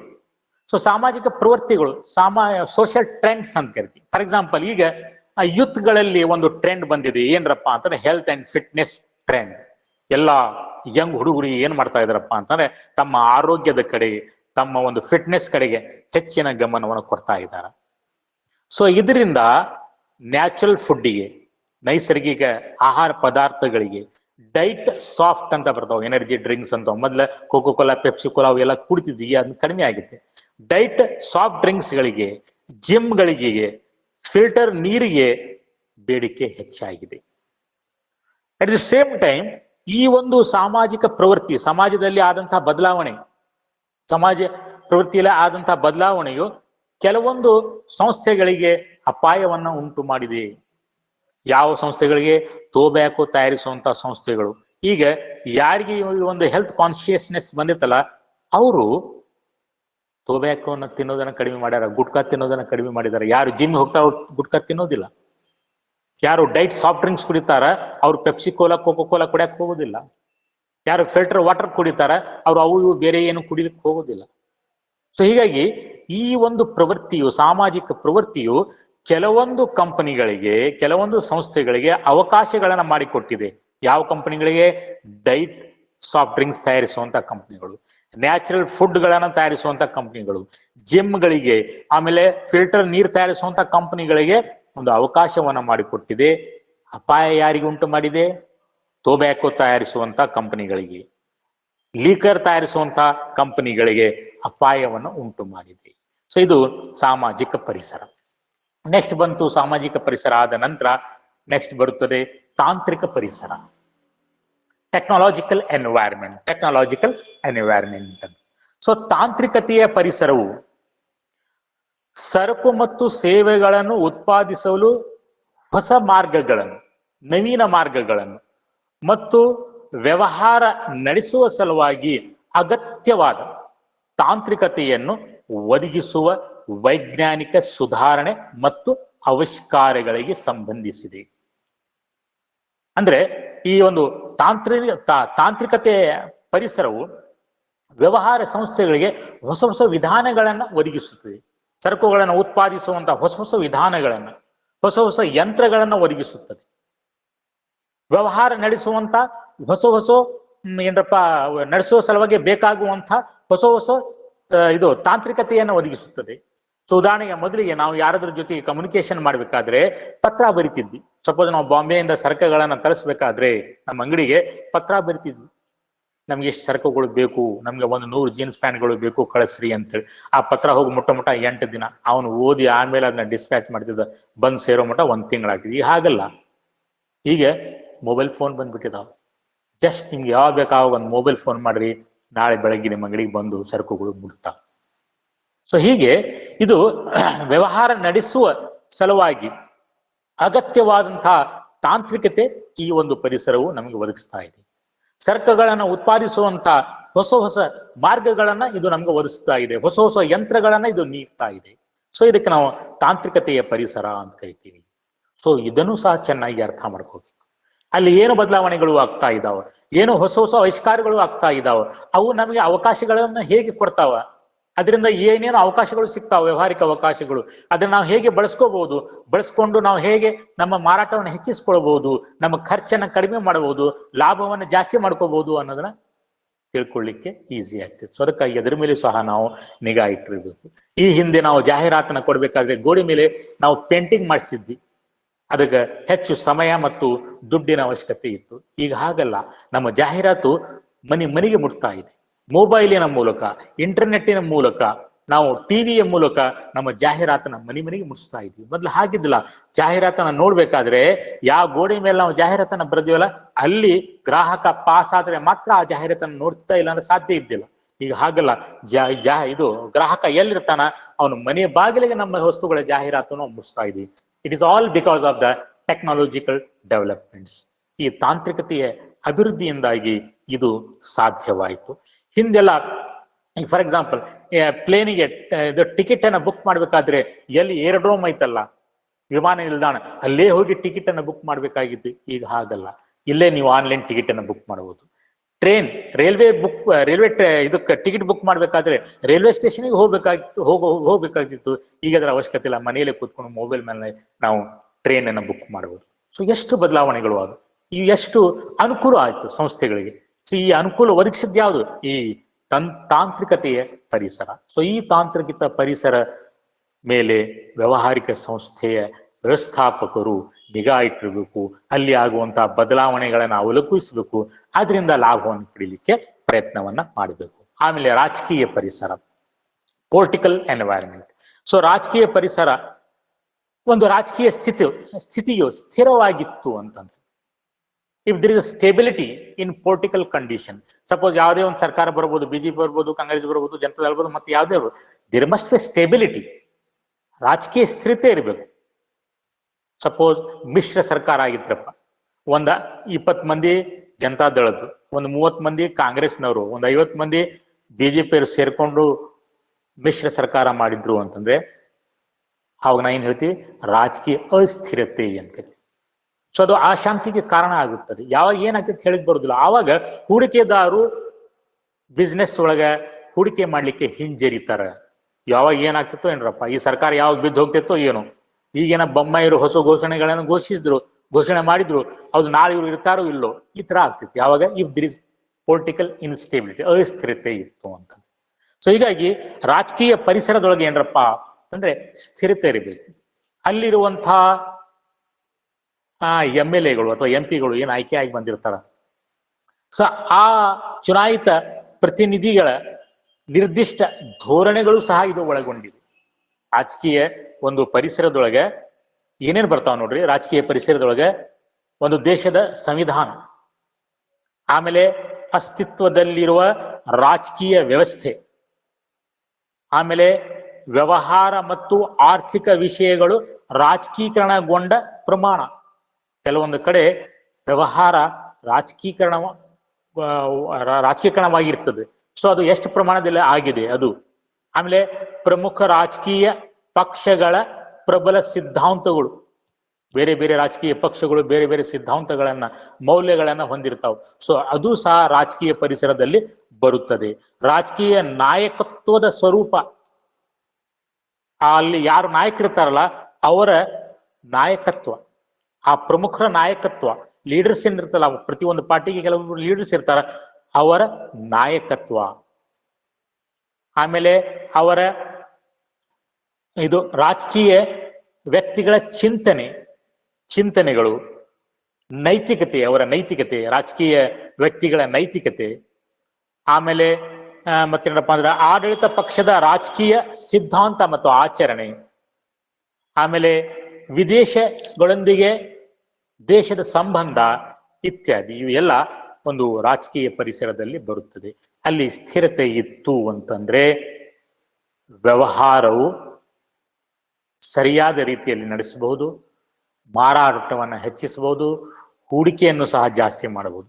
ಅಸ್ಥಿರತೆ ಇತ್ತಂದ್ರೆ ಇದನ್ನು ಏನು ಮಾಡಲಿಕ್ಕೆ ಸಾಧ್ಯವಾಗುವುದಿಲ್ಲ. ಆಮೇಲೆ ಕಾನೂನಾತ್ಮಕ ಪರಿಸರ ಅಥವಾ ಲೀಗಲ್ ಎನ್ವೈರ್ಮೆಂಟ್ ಅಂತ ಕರಿತೀವಿ. ಸರ್ಕಾರವು ಜಾರಿಗೊಳಿಸಿದ ಅನೇಕ ಕಾನೂನುಗಳು, ಸಮಯಕ್ಕೆ ಸರ್ಕಾರಗಳು ಕಾಯ್ದೆಗಳನ್ನ, ರೂಲ್ಸ್ಗಳನ್ನ ಅಥವಾ ಆಕ್ಟ್ಗಳನ್ನ ಪಾಸ್ ಮಾಡ್ತಾರ. ಆ ಕಾನೂನುಗಳು, ಸರ್ಕಾರಿ ಪ್ರಾಧಿಕಾರಗಳು ನೀಡಿದ ಆಡಳಿತಾತ್ಮಕ ಆದೇಶಗಳು, ನ್ಯಾಯಾಲಯಗಳು ನೀಡಿದ ತೀರ್ಪುಗಳು, ಕೇಂದ್ರ ಸರ್ಕಾರ ಅಥವಾ ರಾಜ್ಯ ಸರ್ಕಾರ ಅಥವಾ ಸ್ಥಳೀಯ ಸರ್ಕಾರ ಏನಪ್ಪ ನೀಡಿದ ನಿರ್ಣಯಗಳು ಅಥವಾ ತೀರ್ಮಾನಗಳು ಇತ್ಯಾದಿ ಈ ಒಂದು ಕಾನೂನಾತ್ಮಕ ಪರಿಸರ ಒಳಗೊಂಡಿದೆ. ಸೊ ಸಂಸ್ಥೆಯು ತನ್ನ ನೆಲದ ಕಾಯ್ದೆಯನ್ನ ಪಾಲನೆ ಮಾಡಬೇಕು. ಅದು ಕಡ್ಡಾಯವಾಗಿ ವಿಧೇಯತೆಯನ್ನ ಹೊಂದಿರಬೇಕು. ತನ್ನ ನೆಲದ ಕಾನೂನಿಗೆ ಕಡ್ಡಾಯವಾಗಿ ವಿಧೇಯತೆನ ಹೊಂದಿರಬೇಕು, ಅದನ್ನ ಮುರಿಬಾರ್ದು. ಆಮೇಲೆ ಆ ಕಾಯ್ದೆಗಳು ಒಂದು ವ್ಯವಹಾರಿಕ ಸಂಸ್ಥೆಯ ಮೇಲೆ ಪರಿಣಾಮ ಬೀರುತ್ತದೆ. ಸೊ ಹೀಗಾಗಿ ಎಲ್ಲಾ ಕಾಯ್ದೆಗಳನ್ನ ಅರ್ಥ ಮಾಡ್ಕೊಂಡಿರ್ಬೇಕು ಯಾರು? ವ್ಯವಸ್ಥಾಪಕರು. ಈಗ ನಮ್ಮ ಭಾರತದೊಳಗೆ ಒಂದು ವ್ಯವಹಾರಿಕ ಸಂಸ್ಥೆಯ ಮೇಲೆ ಪರಿಣಾಮ ಬೀರುವಂತಹ ಹಲವಾರು ಕಾಯ್ದೆಗಳು ಅದಾವು. ಯಾವ್ಯಾವುದು? ಉದಾಹರಣೆಗೆ 1956ರ ಕಂಪನಿಯ ಕಾಯ್ದೆ ಇದೆ. ಆಮೇಲೆ ಕೈಗಾರಿಕಾ ಕಾಯ್ದೆ 1951, ಆಮೇಲೆ ವಿದೇಶಿ ವಿನಿಮಯ ನಿರ್ವಹಣಾ ಕಾಯ್ದೆ, ಆಮದು ಮತ್ತು ರಫ್ತು ಕಾಯ್ದೆ 1947, ಕಾರ್ಖಾನೆಗಳ ಕಾಯ್ದೆ 48, ಕಾರ್ಮಿಕ ಸಂಘಗಳ ಕಾಯ್ದೆ 1926, ಕಾರ್ಮಿಕ ಪರಿಹಾರ ಕಾಯ್ದೆ 1923, ಕೈಗಾರಿಕಾ ವ್ಯಾಜ್ಯಗಳ ಕಾಯ್ದೆ 1947, ಬಳಕೆದಾರರ ರಕ್ಷಣಾ ಕಾಯ್ದೆ 1986, ಪೈಪೋಟಿ ಕಾಯ್ದೆ 2002 ಇತ್ಯಾದಿ. ಇಂಥ ಹಲವು ಕಾನೂನಾತ್ಮಕ ಅಧಿನಿಯಮಗಳ ಬಗ್ಗೆ ಜ್ಞಾನವನ್ನು ಹೊಂದಿರುವುದು ಅವಶ್ಯಕವಾಗಿದೆ. ಒಬ್ಬ ವ್ಯವಹಾರದ ನಿರ್ವಾಹಕನು ಅಥವಾ ಮಾಲೀಕನು ಈ ಎಲ್ಲ ಕಾನೂನಿನ ಜ್ಞಾನವನ್ನು ಹೊಂದಿರಬೇಕು, ಅವುಗಳನ್ನ ತಿಳಿದಿರಬೇಕು. ಉದಾಹರಣೆಗೆ ಸಪೋಸ್ ಫಾರ್ ಎಕ್ಸಾಂಪಲ್, ನೀವು ಮಾದಕ ಪಾನೀಯಗಳನ್ನ ಉತ್ಪಾದನೆ ಮಾಡ್ತೀರಿ ಅಂತ ತಿಳ್ಕೊಡ್ರಿ. ಈಗ ನೀವು ಅದರ ಬಗ್ಗೆ ಜಾಹೀರಾತನ್ನ ನೀಡ್ತೀರಿ. ಅವಾಗ ಕಾಯ್ದೆಯ ಪ್ರಕಾರ ಮಾದಕ ಪಾನೀಯಗಳ ಬಗ್ಗೆ ಜಾಹೀರಾತು ನೀಡ್ಲಿಕ್ಕೆ ಬರೋದಿಲ್ಲ. ಒಂದು ವೇಳೆ ನೀವು ಗುರುತಿಲ್ದಂಗೆ ಜಾಹೀರಾತು ಕೊಟ್ಬಿಟ್ರಪ್ಪ, ಟಿವಿಗಳಿಗೆ ಬಂತು, ಅವಾಗ ನಿಮ್ಗೆ ಹಿಡಿದು ಒಳಗೆ ಹಾಕ್ತಾರೆ. ಸೊ ಅದೇ ತರ ಸಿಗರೇಟ್ ಉತ್ಪಾದಕರು, ಸಪೋಸ್ ನೀವು ಸಿಗರೇಟ್ ಅನ್ನೋದು ಉತ್ಪಾದನೆ ಮಾಡ್ತೀರಿ, ಅದರ ಬಗ್ಗೆ ಜಾಹೀರಾತನ್ನ ಕೊಡುವಾಗ ಒಂದು ಕಂಡೀಷನ್ ಇದೆ. ಏನಂತೇಳಿ, cigarette smoking is injurious to health, cigarette ಸೇವನೆಯು ಆರೋಗ್ಯಕ್ಕೆ ಹಾನಿಕರ ಅನ್ನುವಂಥ ಒಂದು ಇದು ಸೆಂಟೆನ್ಸ್ ಅನ್ನ ಅದರೊಳಗೆ ಹಾಕ್ಲೇಬೇಕು ಜಾಹೀರಾತಿನೊಳಗೆ. ನೀವು ಸಪೋಸ್ ನಿಮ್ಗೆ ಅದು ಗೊತ್ತಿಲ್ಲ, ನೀವು ಹಾಕಿಲ್ಲ ಅಂತಂದ್ರೆ ನೀವು ಕಾಯ್ದೆ ಮುರಿದಂಗೆ ಆಗ್ತೈತಿ, ನಿಮ್ಮ ಮೇಲೆ ಆಕ್ಷನ್ ತೆಗೆದುಕೊಳ್ಳಲಾಗುತ್ತದೆ. ಸೊ ಹೀಗೆ ಹಲವಾರು ಕಾಯ್ದೆಗಳು ನಿಮ್ಮ ಒಂದು ಕಾರ್ಯನಿರ್ವಹಣೆಯ ಮೇಲೆ ಪರಿಣಾಮವನ್ನ ಬೀರುತ್ತದೆ. ಆ ಕಾಯ್ದೆಯ ಜ್ಞಾನ ನಿಮಗೆ ಇರಬೇಕು. ಸೊ ಇವು ವ್ಯವಹಾರ ಪರಿಸರದ ಆಯಾಮಗಳು. ಈಗ ನೆಕ್ಸ್ಟ್ ಬಂತು, ಈಗ ಬಂದಿವಿ ನಾವು. ಆಕ್ಚುಲಿ ಇದು ಹಿಂದಾಗಿತ್ತು, ಮತ್ತೊಮ್ಮೆ ನಾ ರಿಪೀಟ್ ಮಾಡೀನಿ. ಮನೆ ಹಬ್ಬ ಅಂತೇಳಿ ಸ್ವಲ್ಪ ಮಂದಿ ಕಡಿಮೆ ಇದ್ರು, ಸೊ ಅದಕ್ಕಾಗಿ ಮತ್ತೊಮ್ಮೆ ರಿಪೀಟ್ ಮಾಡೀನಿ. ಆಮೇಲೆ ರೆಕಾರ್ಡ್ ಆಗಿದ್ದಿಲ್ಲ ಅದು, ಸೊ ಈಗ ಇದನ್ನ ರೆಕಾರ್ಡ್ ಮಾಡಿದ್ದೀನಿ. ಯಾರು ಮಿಸ್ ಮಾಡ್ಕೊಂಡ್ರಿ ಅವರು ಆ ಕ್ಲಾಸ್ ಅನ್ನ ನೋಡ್ಬೋದು. ಓಕೆ, ಹೀಗೆ ಭಾರತದಲ್ಲಿ ಆರ್ಥಿಕ ಪರಿಸರ, economic environment in India. So ಆರ್ಥಿಕ ಪರಿಸರವು ಹೇಗೆ ಒಂದು ವ್ಯವಹಾರದ ಕಾರ್ಯನಿರ್ವಹಣೆಯ ಮೇಲೆ ಪರಿಣಾಮ ಬೀರುತ್ತದೆ ಅನ್ನೋದನ್ನ ನಾವು ಅಲ್ಲಿ ನೋಡಿದ್ವಿ. ಎಲ್ಲಿ ವ್ಯವಹಾರ ಪರಿಸರದ ಆಯಾಮಗಳು ಅಲ್ಲಿ ನೋಡಿದ್ವಿ. ಹಾಗಾದ್ರೆ ನಮ್ಮ ಭಾರತದಲ್ಲಿ ಹೇಗಿದೆ ಆರ್ಥಿಕ ಪರಿಸರ? ಸೊ ಅದನ್ನ ನಾವು ಇಲ್ಲಿ ಅಧ್ಯಯನ ಮಾಡಬೇಕು. ಓಕೆ, ಭಾರತದಲ್ಲಿ ಆರ್ಥಿಕ ಪರಿಸರವು ವ್ಯವಹಾರ ಮತ್ತು ಕೈಗಾರಿಕೆಯ ಮೇಲೆ ಪ್ರಭಾವ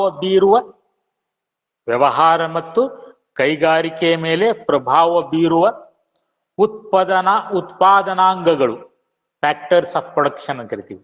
ಉತ್ಪಾದನಾ ಅಂಗಗಳು ಮತ್ತು ಸಂಪತ್ತಿನ ಹಂಚಿಕೆಗೆ, ಡಿಸ್ಟ್ರಿಬ್ಯೂಷನ್ ಆಫ್ ವೆಲ್ತ್ ಅಂತ ಕರಿತೀವಿ, ಸಂಪತ್ತಿನ ಹಂಚಿಕೆಗೆ ಸಂಬಂಧಿಸಿದ ಸಮಗ್ರ ಹಂತದ ಅಂಶಗಳನ್ನು ಒಳಗೊಂಡಿದೆ. ಮ್ಯಾಕ್ರೋ ಲೆವೆಲ್ ಫ್ಯಾಕ್ಟರ್ಸ್, ಸಮಗ್ರ ಹಂತದ ಅಂಶಗಳು. ಈ ಸಮಗ್ರ ಹಂತದ ಅಂಶಗಳು ಉತ್ಪಾದನಾ ಅಂಗಗಳಿಗೆ ಮತ್ತು ಸಂಪತ್ತಿನ ಹಂಚಿಕೆಗೆ ಸಂಬಂಧ ಹೊಂದಿದೆ. ಉತ್ಪಾದನಾ ಅಂಗಗಳಿಗೆ ಮತ್ತು ಸಂಪತ್ತಿನ ಹಂಚಿಕೆಗೆ ಸಂಬಂಧಪಟ್ಟಂಥ ಈ ಸಮಗ್ರ ಹಂತದ ಅಂಶಗಳು ವ್ಯವಹಾರ ಮತ್ತು ಕೈಗಾರಿಕೆಯ ಮೇಲೆ ಪ್ರಭಾವ ಬೀರುತ್ತವೆ. ಸೊ ಇದೇ ನಮ್ಮ ಆರ್ಥಿಕ ಪರಿಸರ.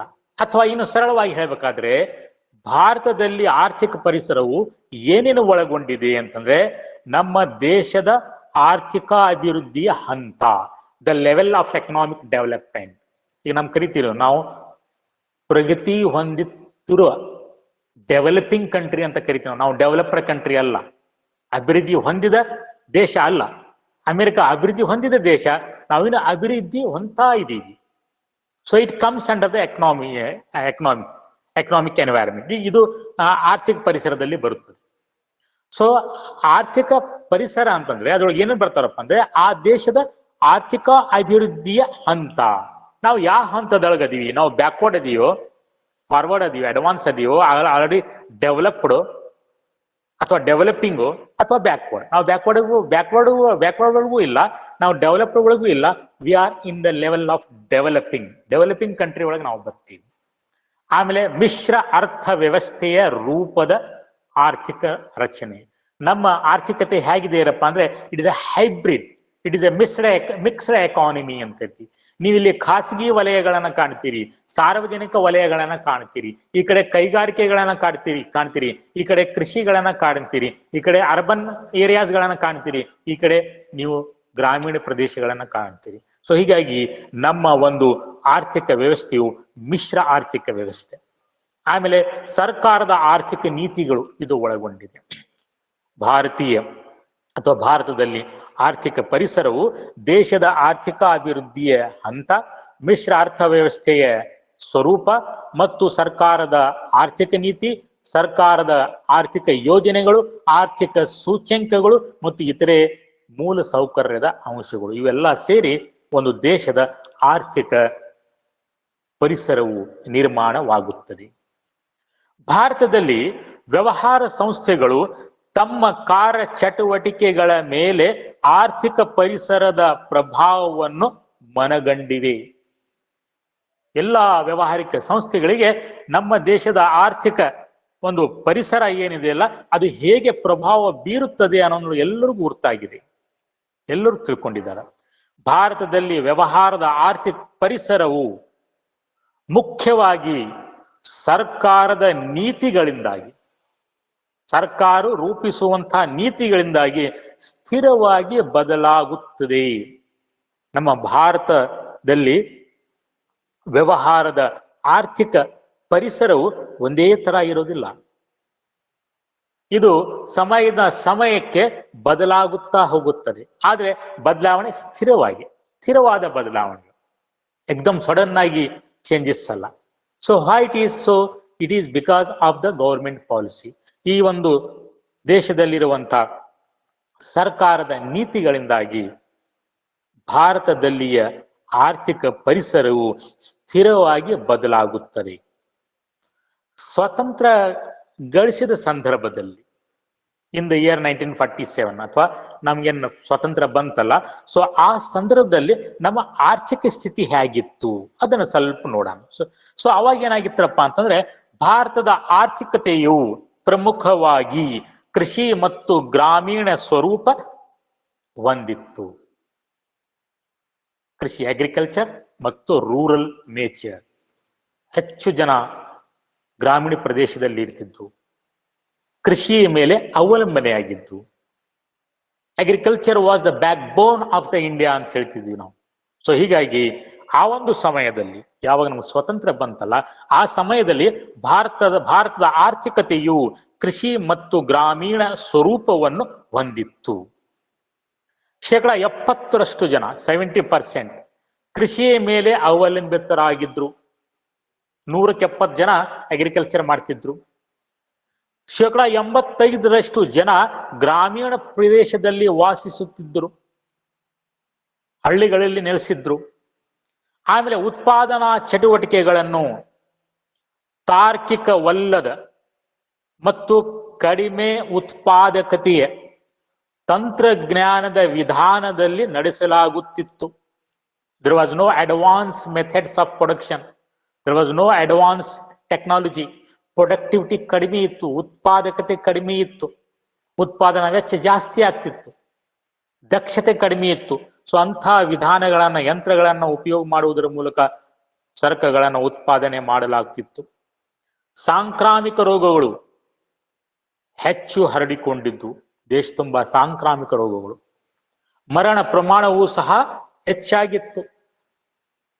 ಉತ್ತಮವಾದ ಆರೋಗ್ಯ ವ್ಯವಸ್ಥೆ ಇರಲಿಲ್ಲ ಆ ಸಮಯದೊಳಗೆ. ಇದು 1947 ಅಥವಾ ನಮಗೆ ಸ್ವತಂತ್ರ ಸಿಕ್ಕಿದಾಗ ನಮ್ಮ ಆರ್ಥಿಕ ಪರಿಸ್ಥಿತಿ ಹೀಗಿತ್ತು. ನಮ್ಮ ದೇಶದ ಆರ್ಥಿಕ ಸಮಸ್ಯೆಗಳನ್ನು ಪರಿಹರಿಸಲು ಸರ್ಕಾರವು ಅನೇಕ ಕ್ರಮಗಳನ್ನು ಕೈಗೊಂಡಿತು. ಆವಾಗ ಸರ್ಕಾರದವರು ಏನು ಮಾಡಿದ್ರು, ಹಲವಾರು ಸ್ಟೆಪ್ಸ್ಗಳನ್ನ ತೆಗೆದುಕೊಂಡ್ರು. ಈ ಒಂದು ಆರ್ಥಿಕ ಸಮಸ್ಯೆಗಳನ್ನ ನಿವಾರಿಸುವ ಸಲುವಾಗಿ, ಪರಿಹರಿಸುವ ಸಲುವಾಗಿ ಸರ್ಕಾರದವರು ಹಲವಾರು ಕ್ರಮಗಳನ್ನ ಕೈಗೊಂಡ್ರು. ಕೆಲವೊಂದು ಕೈಗಾರಿಕೆಗಳನ್ನ ನಿಯಂತ್ರಿಸಲಾಯಿತು ಸರ್ಕಾರದವರು. ಸರ್ಕಾರದವರು ಕೆಲವೊಂದು ಕಾರ್ಖಾನೆಯ ಮೇಲೆ ಕೆಲವೊಂದು ಕೈಗಾರಿಕೆಯ ಮೇಲೆ ನಿಯಂತ್ರಣವನ್ನ ಹೇರಿದ್ರು. ಕೇಂದ್ರ ಯೋಜನೆಗಳನ್ನ ಜಾರಿಗೆ ತಂದ್ರು. ಖಾಸಗಿ ವಲಯಗಳಿಗೆ ಕಡಿಮೆ ಪ್ರಾಮುಖ್ಯತೆಯನ್ನು ಕೊಟ್ಟರು. ಸಾರ್ವಜನಿಕ ವಲಯಕ್ಕೆ ಹೆಚ್ಚಿನ ಪ್ರಾಮುಖ್ಯತೆಯನ್ನು ಕೊಟ್ಟರು. ಸೊ ಹೀಗೆ ಭಾರತದ ಅಭಿವೃದ್ಧಿ ಯೋಜನೆಗಳ ಪ್ರಮುಖ ಉದ್ದೇಶಗಳು ಏನಾಗಿದ್ದುವರಪ್ಪ ಆವಾಗ ಅಂತಂದ್ರೆ, ಜೀವನ ಮಟ್ಟವನ್ನು ಸುಧಾರಿಸುವುದು, ಜನರ ಜೀವನ ಮಟ್ಟವನ್ನ ಸುಧಾರಿಸುವುದು ಅದರ ಉದ್ದೇಶ ಆಗಿತ್ತು. ಸೊ ಅದಕ್ಕಾಗಿ ನಿರುದ್ಯೋಗ, ಬಡತನ ಸಮಸ್ಯೆಗಳನ್ನ ಕಡಿಮೆ ಮಾಡುವುದು, ಆರ್ಥಿಕ ಬೆಳವಣಿಗೆಯನ್ನ ಪ್ರಾರಂಭಿಸುವುದು ಈ ಒಂದು ಭಾರತದ ಅಭಿವೃದ್ಧಿ ಯೋಜನೆಗಳ ಪ್ರಮುಖ ಉದ್ದೇಶವಾಗಿತ್ತು. ಸ್ವಾವಲಂಬನೆ ಹೊಂದುವುದು, ಬೃಹತ್ ಹಾಗೂ ಮೂಲ ಕೈಗಾರಿಕೆಗಳಿಗೆ ಪ್ರಾಮುಖ್ಯತೆ ನೀಡುವುದು, ಸದೃಢ ಕೈಗಾರಿಕಾ ನೆಲೆಗಟ್ಟನ್ನು ಸ್ಥಾಪಿಸುವುದು, ಆದಾಯ ಮತ್ತು ಸಂಪತ್ತಿನ ಅಸಮಾನತೆಗಳನ್ನ ಕಡಿಮೆ ಮಾಡುವುದು, ಸಮಾನತೆಯ ಆಧಾರದಲ್ಲಿ ಸಮಾಜವಾದಿ ಮಾದರಿಯಲ್ಲಿ ಅಭಿವೃದ್ಧಿಯನ್ನ ಸಾಧಿಸುವುದು, ವ್ಯಕ್ತಿಯಿಂದ ವ್ಯಕ್ತಿಗಾಗುವಂತಹ ಶೋಷಣೆಯನ್ನ ತಪ್ಪಿಸುವುದು ಮೊದಲಾದವುಗಳು ಇವು ಒಂದು ಭಾರತದ ಅಭಿವೃದ್ಧಿ ಯೋಜನೆಗಳ ಪ್ರಮುಖ ಉದ್ದೇಶಗಳಾಗಿದ್ದು. ಆರ್ಥಿಕ ಯೋಜನೆಗಳ ಸರ್ಕಾರವು ಮೂಲ ಸೌಕರ್ಯ ಕೈಗಾರಿಕೆಗಳಿಗೆ ಸಂಬಂಧಿಸಿದಂತೆ ಸಾರ್ವಜನಿಕ ವಲಯಕ್ಕೆ ಮುಂದಾಳತ್ವವನ್ನು ನೀಡಿತು. ಹೆಚ್ಚು ಗಮನವನ್ನ ಸಾರ್ವಜನಿಕ ವಲಯಕ್ಕೆ ನೀಡಲಾಯಿತು. ಸೊ ಮುಂದಾಳತ್ವವನ್ನು ವಹಿಸಿಕೊಂಡ್ರು ಸಾರ್ವಜನಿಕ ವಲಯದರು. ಅದರ ಪ್ರತಿಯಾಗಿ ಖಾಸಗಿ ವಲಯಗಳಿಗೆ ಗ್ರಾಹಕರ ಬಳಕೆ ಸರಕುಗಳ ಉತ್ಪಾದಿಸುವಂತಹ ಜವಾಬ್ದಾರಿಯನ್ನು ನೀಡಲಾಯಿತು. ಬೃಹತ್ ಕೈಗಾರಿಕೆಗಳನ್ನ ಸಾರ್ವಜನಿಕ ವಲಯಕ್ಕೆ ಬಿಟ್ಟುಕೊಟ್ರು. ಗ್ರಾಹಕರು ಉಪಯೋಗಿಸುವಂತ ಸರಕುಗಳನ್ನ ತಯಾರಿಸುವಂತ ಜವಾಬ್ದಾರಿಯನ್ನ ಖಾಸಗಿ ಕಂಪನಿಯವರಿಗೆ ಕೊಟ್ಟರು. ಅದೇ ಸಮಯದಲ್ಲಿ ಸರ್ಕಾರವು ಖಾಸಗಿ ವಲಯದ ಸಂಸ್ಥೆಗಳ ಕಾರ್ಯ ಚಟುವಟಿಕೆಯ ಮೇಲೆ ಹಲವಾರು ನಿಬಂಧನೆಗಳು, ನಿಯಂತ್ರಣಗಳನ್ನು ಸಹ ಹೇರಿತು. 1991ರಲ್ಲಿ ಆರ್ಥಿಕತೆಯು ವಿದೇಶಿ ವಿನಿಮಯದ ತೀವ್ರ ಸಂಕಷ್ಟ, ಫಾರಿನ್ ಎಕ್ಸ್ಚೇಂಜ್ ಕಡಿಮೆ ಆಗ್ಬಿಟ್ಟಿತ್ತು, ಹೆಚ್ಚಿದ ಸರ್ಕಾರಿ ವಿತ್ತೀಯ ಕೊರತೆ, ಡೆಫಿಸಿಟ್ ಜಾಸ್ತಿ ಆಯ್ತು, ಅಂದ್ರೆ ಖರ್ಚು ಜಾಸ್ತಿ, ಆದಾಯ ಕಡಿಮೆ ಆಗಿತ್ತು, ಬೆಲೆಗಳು ಏರ್ಲಿಕ್ಕೆ ಪ್ರಾರಂಭ ಆದವು. 1991ರಲ್ಲಿ ಏನಾಯ್ತಪ್ಪ ಅಂತಂದ್ರೆ ವಿದೇಶಿ ವಿನಿಮಯ ಕಡಿಮೆ ಆಯ್ತು, ಡೆಫಿಸಿಟ್ ಬಜೆಟ್ ಆಗ್ಲಿಕ್ಕೆ ಪ್ರಾರಂಭ ಆಯ್ತು, ಖರ್ಚು ಜಾಸ್ತಿ, ಆದಾಯ ಕಡಿಮೆ, ಸರಕುಗಳ ಬೆಲೆಗಳು ಏರ್ಲಿಕ್ಕೆ ಚಾಲು ಆದವು. ಆವಾಗ ಆರ್ಥಿಕ ಸುಧಾರಣೆಗಳ ಭಾಗವಾಗಿ ಭಾರತ ಸರ್ಕಾರವು ಜುಲೈ 1991ರಲ್ಲಿ ಹೊಸ ಕೈಗಾರಿಕಾ ನೀತಿಯ ಘೋಷಣೆ ಮಾಡಿತು. ಸೊ ನಾವು ಇಲ್ಲಿವರೆಗೆ ಏನ್ ನೋಡಿದ್ವಿ ಅಂದ್ರೆ, ಸ್ವತಂತ್ರ ಸಿಕ್ಕಿದಾಗ ನಮ್ಮ ಪರಿಸ್ಥಿತಿ ಹೇಗಿತ್ತು, ಆವಾಗ ಸರ್ಕಾರದವರು ಅದರಿಂದ ಹೊರಬರಲಿಕ್ಕೆ ಸುಧಾರಿಸುವ ಸಲುವಾಗಿ ಏನೇನು ಕ್ರಮಗಳನ್ನು ತೆಗೆದುಕೊಂಡ್ರು, ನಂತರ 91ರವರೆಗೆ ನಮ್ಮ ಸ್ಥಿತಿ ಏನಾಗಿತ್ತು, ಸೊ ಅದರಿಂದ ಹೊರಗೆ ಬರುವ ಸಲುವಾಗಿ ಆ ಸಮಸ್ಯೆಗಳನ್ನ ನಿವಾರಿಸುವ ಸಲುವಾಗಿ, ಅಂದ್ರೆ ವಿದೇಶಿ ವಿನಿಮಯದ ಕೊರತೆ, ಡೆಫಿಸಿಟ್ ಬಜೆಟ್ಟು, ಬೆಲೆ ಏರಿಕೆ, ಈ ಸಮಸ್ಯೆಗಳನ್ನ ಮುಖ್ಯವಾದಂತಹ ಸಮಸ್ಯೆಗಳನ್ನು ನಿವಾರಿಸುವ ಸಲುವಾಗಿ ಸರ್ಕಾರದವರು ಜುಲೈ 1991ರಲ್ಲಿ ಹೊಸ ಕೈಗಾರಿಕಾ ನೀತಿಯನ್ನ ಜಾರಿಗೆ ತಂದಿತ್ತು ಅಥವಾ ಘೋಷಣೆ ಮಾಡಿತು. ಸೊ ಆ ಒಂದು ಹೊಸ ಕೈಗಾರಿಕಾ ನೀತಿಯ ಗುಣಲಕ್ಷಣಗಳು ಏನಾಗಿದ್ದು ಅದನ್ನು ಸಂಕ್ಷಿಪ್ತವಾಗಿ ನೋಡೋಣ. ಸೊ ಇದರ ಬಗ್ಗೆ ನಿಮಗೆ ಪ್ರಶ್ನೆ ಕೇಳಲಿಕ್ಕಿಲ್ಲ, ಸಂಕ್ಷಿಪ್ತ ಈ ಲಕ್ಷಣಗಳು ಏನಾವಲ್ಲ, ಆದ್ರೂ ಸಹ ನಾವು ಈ ಲಕ್ಷಣಗಳು ಮಾಹಿತಿಗಾಗಿ ತಿಳ್ಕೊಳ್ಳೋಣ. ಸೊ ಏನ್ ಮಾಡಿದ್ರಪ್ಪ ಅಂತಂದ್ರೆ, ಸರ್ಕಾರವು ಈ ಒಂದು ಕಡ್ಡಾಯ ಅನುಮತಿ ವಿಭಾಗದಲ್ಲಿನ ಕೈಗಾರಿಕೆಗಳ ಸಂಖ್ಯೆ 6ಕ್ಕೆ ಕಡಿತಗೊಳಿಸಿತು. ಮೊದಲು ಈ 1991ರ ಹೊಸ ಕೈಗಾರಿಕಾ ಕಾಯ್ದೆಯ ಪೂರ್ವದಲ್ಲಿ ಬಹಳ ದೊಡ್ಡ ಲಿಸ್ಟೇ ಇತ್ತು. ಆ ಲಿಸ್ಟ್ ನಲ್ಲಿ ಇರುವಂತಹ ಸಂಸ್ಥೆಗಳು ಕಡ್ಡಾಯವಾಗಿ ಲೈಸೆನ್ಸ್ ಅನ್ನ ಪಡಿಬೇಕಾಗಿತ್ತು. ಆ ಕೈಗಾರಿಕೆಯನ್ನ ಸ್ಥಾಪನೆ ಮಾಡಬೇಕಾದ್ರೆ ಕಡ್ಡಾಯವಾಗಿ ಸರ್ಕಾರದಿಂದ ಲೈಸೆನ್ಸ್ ಅನ್ನ ಪಡಿಬೇಕಾಗಿತ್ತು. ಲಿಸ್ಟ್ ದೊಡ್ಡದಿತ್ತು. ಸೊ ಆ ಸಂಖ್ಯೆ ಕಡಿಮೆ ಮಾಡಿ ಕೇವಲ 6 ಮಾಡಿದ್ರು. ಕೇವಲ 6 ಸಂಸ್ಥೆಗಳಿಗೆ ಮಾತ್ರ ಸರ್ಕಾರದ ಅನುಮತಿ, ಉಳಿದ ಯಾವ ಸಂಸ್ಥೆಗಳನ್ನ ಸ್ಥಾಪನೆ ಮಾಡುವ ಸಲುವಾಗಿ ಸರ್ಕಾರದ ಅನುಮತಿ ಇಲ್ಲ ಅಂತ ಮಾಡಿದ್ರು 91ರಿಂದ. ಆಮೇಲೆ ಸಾರ್ವಜನಿಕ ವಲಯಕ್ಕೆ ಮೀಸಲಾಗಿರಿಸಿದ್ದ, ರಿಸರ್ವ್ ಮಾಡಿದ್ದು ಹಲವಾರು ಕೈಗಾರಿಕಾ ಚಟುವಟಿಕೆಗಳನ್ನ ಮುಕ್ತಗೊಳಿಸಲಾಯಿತು. ಮೊದ್ಲೇನಾಗಿತ್ತಪ್ಪ ಅಂದ್ರೆ ಹಲವಾರು ವ್ಯಾವಹಾರಿಕ ಚಟುವಟಿಕೆಗಳನ್ನ ಕೇವಲ ಸಾರ್ವಜನಿಕ ವಲಯಕ್ಕೆ ಮಾತ್ರ ರಿಸರ್ವ್ ಇಟ್ಟಿದ್ರು, ಖಾಸಗಿಯವರಿಗೆ ಅವಕಾಶ ಇದ್ದಿಲ್ಲ. ಸೊ ಅದನ್ನ ಮುಕ್ತಗೊಳಿಸಿದ್ರು. ಬಂಡವಾಳ ಹಿಂತೆಗೆತ ಮಾಡಲಾಯಿತು. ಸಾರ್ವಜನಿಕ ಕಂಪನಿಯಿಂದ ಬಂಡವಾಳವನ್ನ ವಾಪಸ್ ಪಡೆಯೋದು, ಅದನ್ನ ಖಾಸಗಿಯವರಿಗೆ ಮಾರಾಟ ಮಾಡೋದು, ಇದು ಒಂದು ಲಕ್ಷಣ, ಹೊಸ ನೀತಿಯ ಲಕ್ಷಣ. ಆಮೇಲೆ ವಿದೇಶಿ ಬಂಡವಾಳದ ನೀತಿಯನ್ನು ಉದಾರೀಕರಣಗೊಳಿಸಲಾಯಿತು.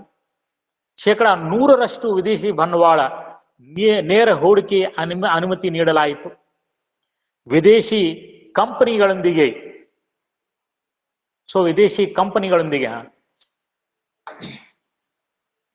ಸೊ ನಾವು ಇದರ ಮುಂದಿನ ಭಾಗವನ್ನ ನೆಕ್ಸ್ಟ್ ಕ್ಲಾಸ್ ಒಳಗೆ ನೋಡೋಂತ.